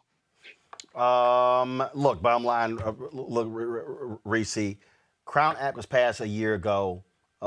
We see, again, anti-blackness has been in legislation. That's what this is about. This ain't for white folks. Okay, beer, okay, Yeah. fine. But we talk about locks, afros, that's about us. Mm-hmm. Absolutely. But I agree with Erica. It's really all about profit motive. The bottom line is now, UPS has to compete with Amazon, for instance, for deliveries. People can roll out of bed, get in their Honda, and go deliver a package to anybody's door, okay, thanks to Amazon and the way that they do things. And so if you want to compete, you have to adjust to the marketplace. You have to adjust to the demand and the supply. And the bottom line is that Black people, they don't have to work for UPS if they want to have a career in being a, delivery person. And so I think it's a wise move. And, perhaps to give them a little bit of goodwill. I'm not going to give them a cookie for that, but to your point, it is a shame that we have to continue to regulate this. I would love to see some movement on this if we do get a 50-50 Senate on the Crown Act that was introduced by, I believe, Senator Cory Booker. It's already been introduced in the House. This is one of those things we just have to take it national and ensure that people don't, and it's not just a corporate thing, but it's also people, children in schools who've had this hair discrimination. It's an issue and it has to stop yesterday. Greg?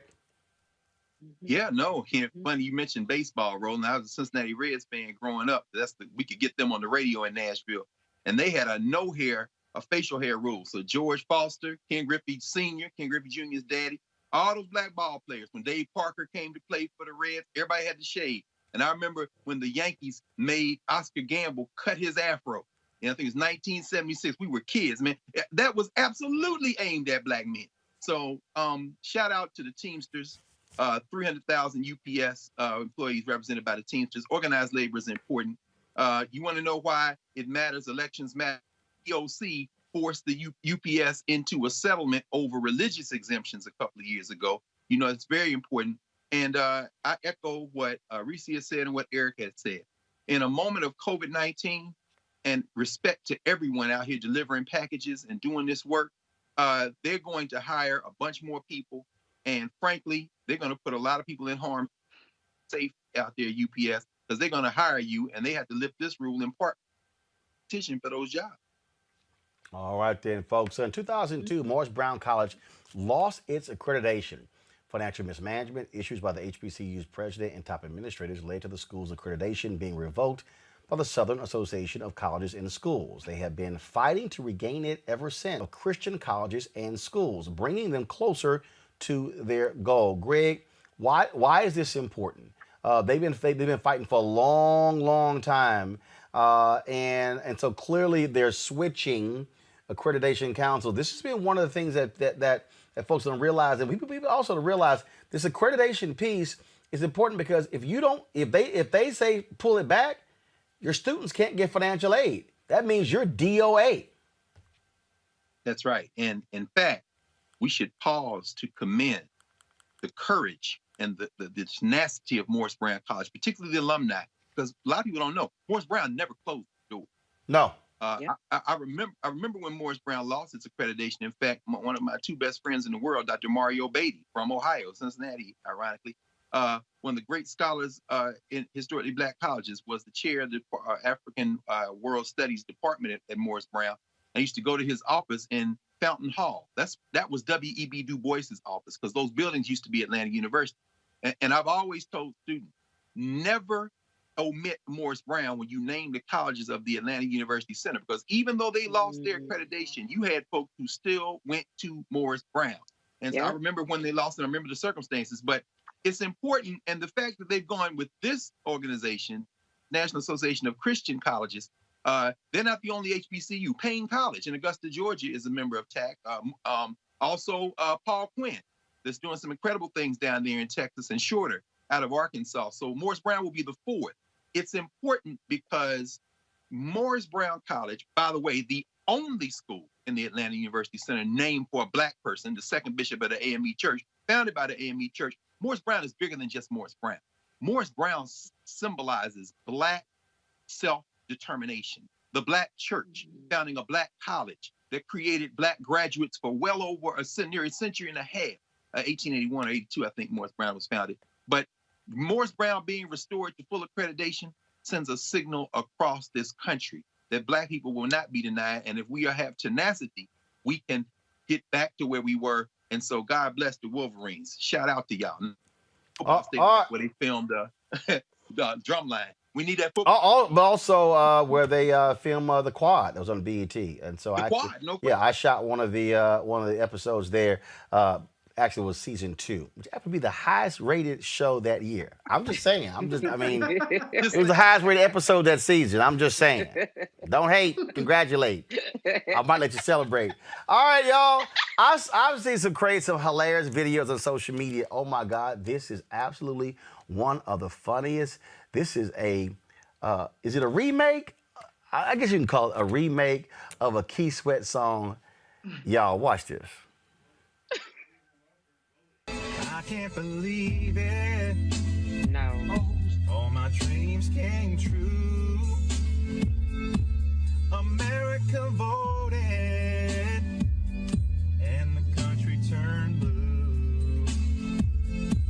We wanted Joe Biden for the next 4 years. We wanted Kamala, and now there's no need to fear. And who's commander-in-chief? Joe Biden. The one that Trump can't defeat. Joe Biden.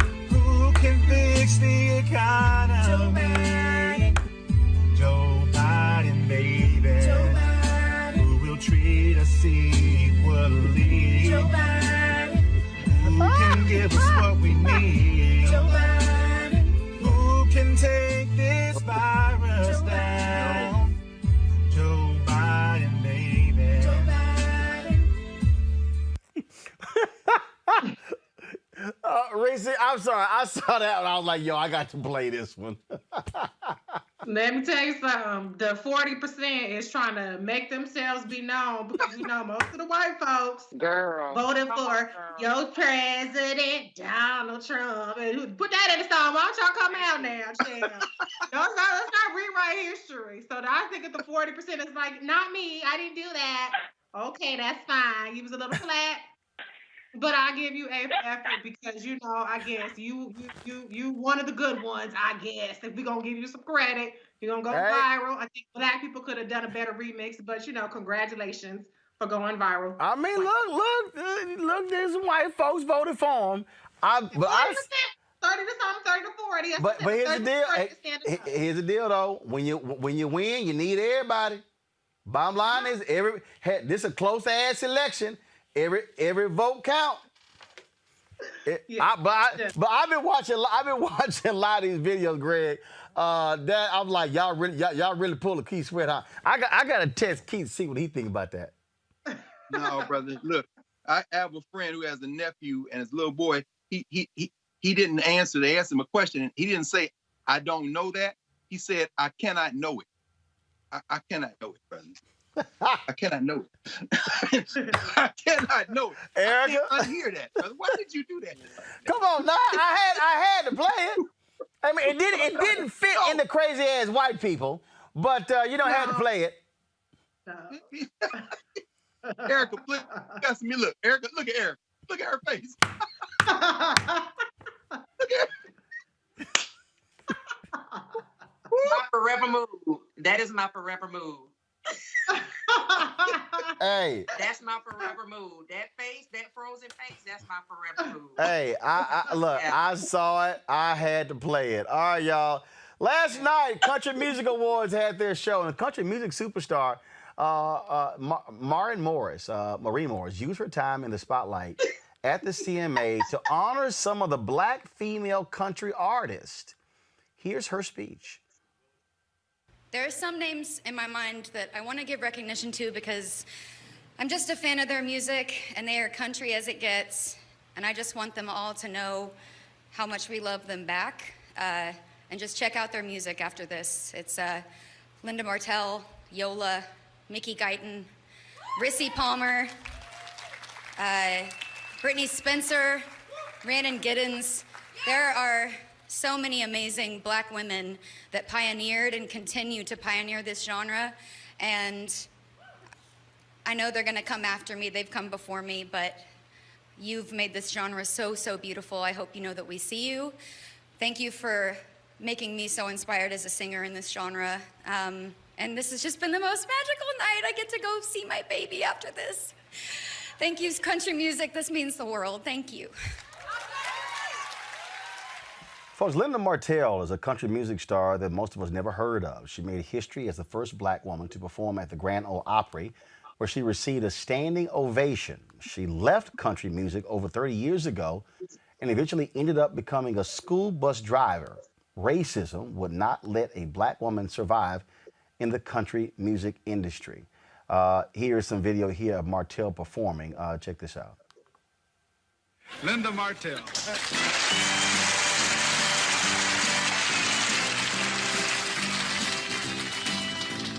Living and working in the city, I thought I was a big deal. Oh, I felt so smart and my own life I was true. So Miss Smarty found herself a city boy who one night said hello. That was a big thing right there for Morris to do that, Greg. You know, honoring the role of this sister Black women played in country music. I mean, look, country music ain't nothing but white folks blues. And country music roots come out of the blues. I mean, that's just the reality. No, that's right. I mean, you know, I grew up in Nashville, so we grew up listening to country music, man. The great D. Ford Bailey, who opened the Grand Ole Opry broadcast back in the 40s out of Nashville. For her to take the stage at the Ryman, the mother church of country music, is nothing but African, because we know those stringed instruments came out of West Africa. But Linda Martell, who's still alive in South Carolina, she made early hits. She had early recordings, like she recorded Color Him Father, a country music version. And that clip you just saw was showed with Ward Clark. That's all Hee Haw. We used to watch Hee Haw. Yep. Imagine. Same here, my grandparents. Oh, no question, brother. You already know. I mean, there was Charlie Pride for sure. But if Linda Martell hadn't run into that buzzsaw of sexism and that combination, she could have very easily been a household name just like Charlie Pride. And she's still alive, sitting on the porch in South Carolina. Well, I'll tell you what, it'd be nice if one of those country stars, Erica, would pull Linda Martell out of retirement and put it on an album. Yeah, checks speak louder than words. So, I mean, that while her name was invoked, and it should have been invoked, it should be invoked 365, 366 in the leap year. Cut the check. Reese. I think it was a very nice gesture. I think it's important for us, again, because here's the deal. It's a lot of Black folks who had no idea who the hell Linda Martell was until that last night, and then until that was actually played. Also, folks, look, this Saturday, astronaut Vic Glover launches to the International Space Station, and the National Museum of African American History and Culture will be a part of it. Here was what they announced today on social media. Hi, I'm NASA astronaut Victor Glover. I'm scheduled to travel to the International Space Station as the pilot of SpaceX's Crew Dragon spacecraft, and I invite you to follow along on our journey. I have always been a part of a team. Whether it was my time on the college wrestling and football teams at Cal Poly, or during my time in the Navy, working together as a team and supporting one another allows us to be better, to go further, and accomplish more than we could do alone. I will be traveling with fellow NASA astronauts Mike Hopkins and Shannon Walker, and Japan Aerospace Exploration Agency astronaut Soichi Noguchi. We'll be part of Expedition 64, where we will live aboard the International Space Station for several months. While there, we will work as a team to complete science experiments, spacewalks, and to keep the space station clean and safe. All of these tasks are important to have a safe and successful mission. Our team is not limited to those aboard the space station. We will work with a team of scientists and engineers, as well as mission control all over the world, They will protect and guide us from the ground and support the science and other activities while we're in orbit and during our return to Earth. I will also be joining forces with 2 Smithsonian museums, the National Air and Space Museum and the National Museum of African American History and Culture. The museums will be helping us in space to keep in touch with all of you during our stay on the space station. I will be taking questions aboard the space station from students like you about what my time in space is like during an event with the Smithsonian. And while I'm in space, I want you to be involved and to become a part of our team. I believe that the same teamwork used by us at NASA to investigate extreme weather and to help unlock the secrets of the universe can be used to solve our most pressing issues here on Earth. If we hope to solve humanity's most important problems, we must work together. We need each other.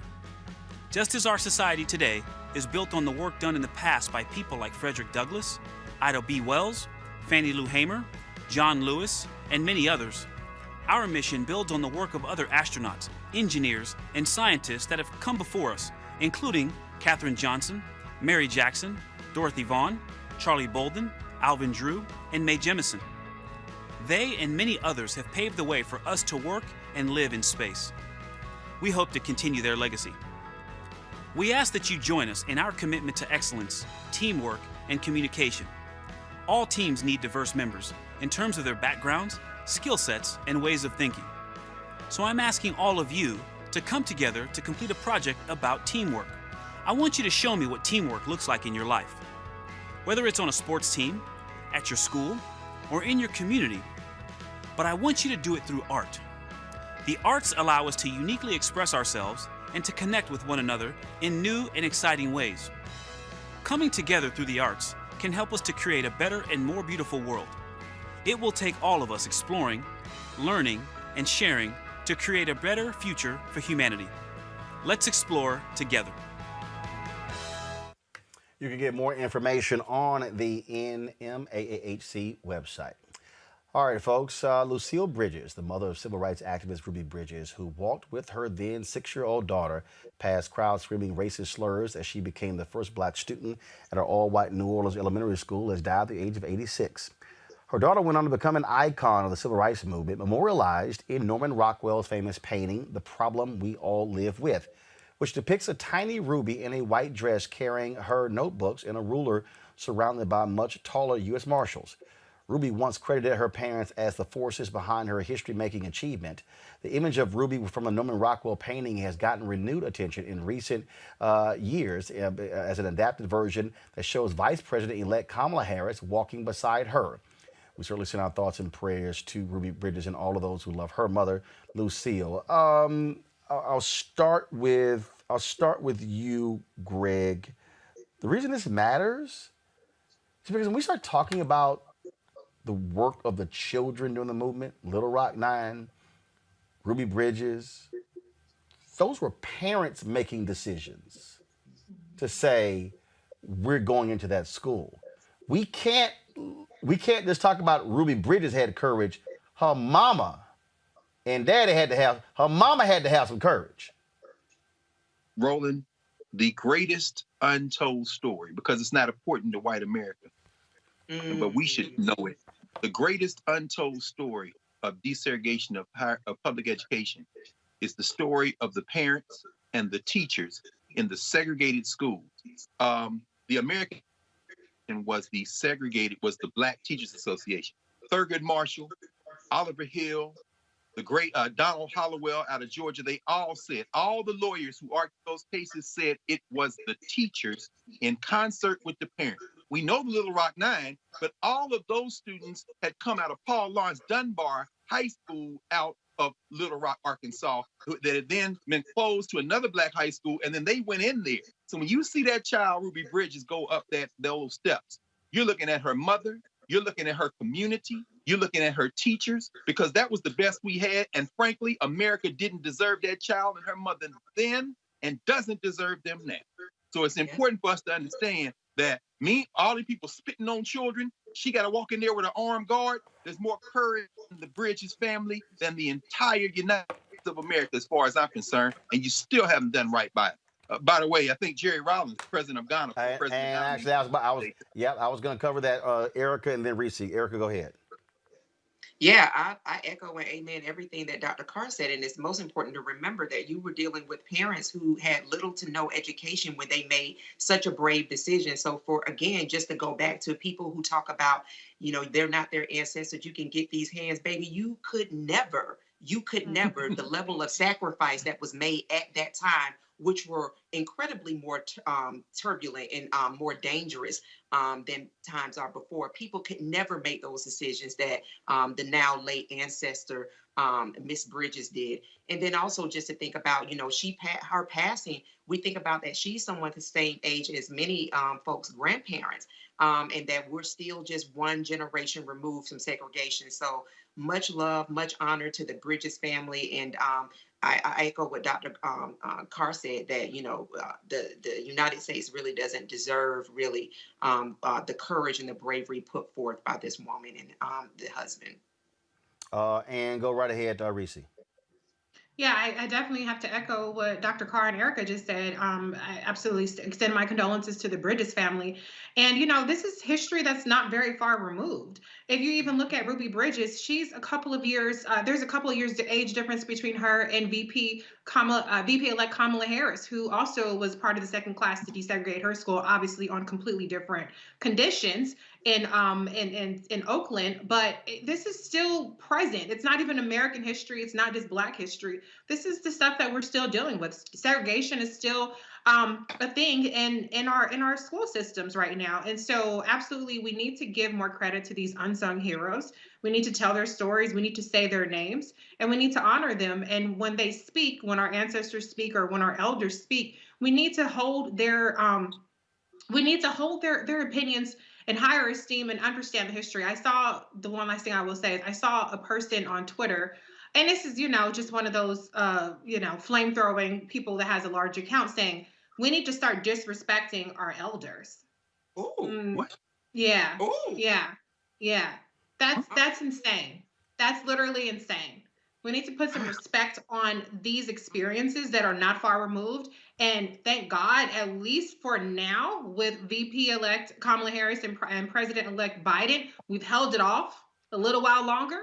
We don't know how much longer that will be, but we've held off the worst of what could have happened if Trump and Pence got reelected with the McConnell majority. So, now is certainly the time to really understand where we came from, how far we have left to go, and to really take those lessons with us going forward. And to the point, this is the last item before we go to the point Greg made.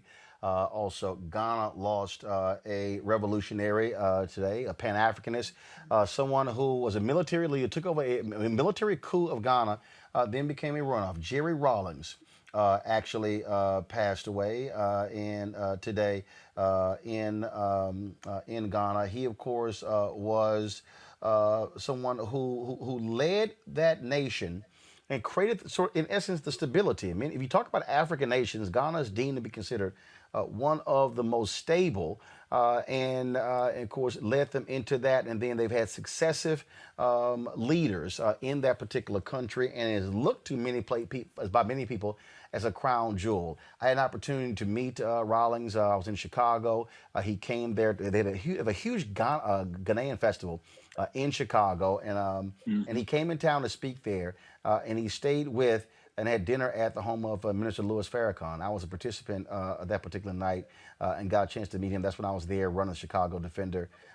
Greg, a Pan-Africanist, someone who was a fierce protector of African nations and African sovereignty. Brother, Rollins is a funny dude. I mean, he come in a room and fill it up. I met him in South Africa at a Steve Biko conference. And he start talking and he tell you, like, let me tell you. And you could see the force of personality. And, my sister, Ajwa, Batwe Asmawa, who had a lot to do with the Crown Act and, of course, is Ghanaian. Ghana's in mourning tonight. Rollins just buried his mother, I don't even think it was 2 weeks ago. And he had COVID. So, we don't know what the cause of death was, but Jerry Rawlings, who in military coup did take over twice, but stepped back and came back into office as an elected person, represents the spirit of Africa and represents the fact that leave Africa alone and Africa will be just fine. So yeah, travel well, brother. On tomorrow's show, we will pay further tribute to him. and have experts on to talk about what his role meant, and then what it meant for leadership of other African nations. And so we'll have that tomorrow right here, Roland Martin Unfiltered. Again, that's why this show matters, folks, because trust me, I doubt very seriously mainstream media is going to give any attention to the passing of Jerry Rawlings, where a lot of people in this country connected with him, folks like Andrew Young, Reverend Jesse Jackson Sr., and so many others. And so we'll pay tribute to Jerry Rawlings tomorrow right on this show. So please support us in what we do. Majority of Bring the Funk Fan Club. You can join us via Cash App, $RM Unfiltered, PayPal.me/R Martin Unfiltered, Venmo.com/RM Unfiltered. You can send a money order to New Vision Media, NU Vision Media Inc., 1625 K Street Northwest, Suite 400, Washington, D.C., 2006. Always a pleasure, Reese, Erica, and Greg Carr. Thank you so very much. We shall see y'all folks tomorrow. You know how we always end the show. I'm going to let y'all go ahead and say it. I always end it the same way. Y'all can go ahead and say it this time on the count of 3. 1, 2, 3. Holla!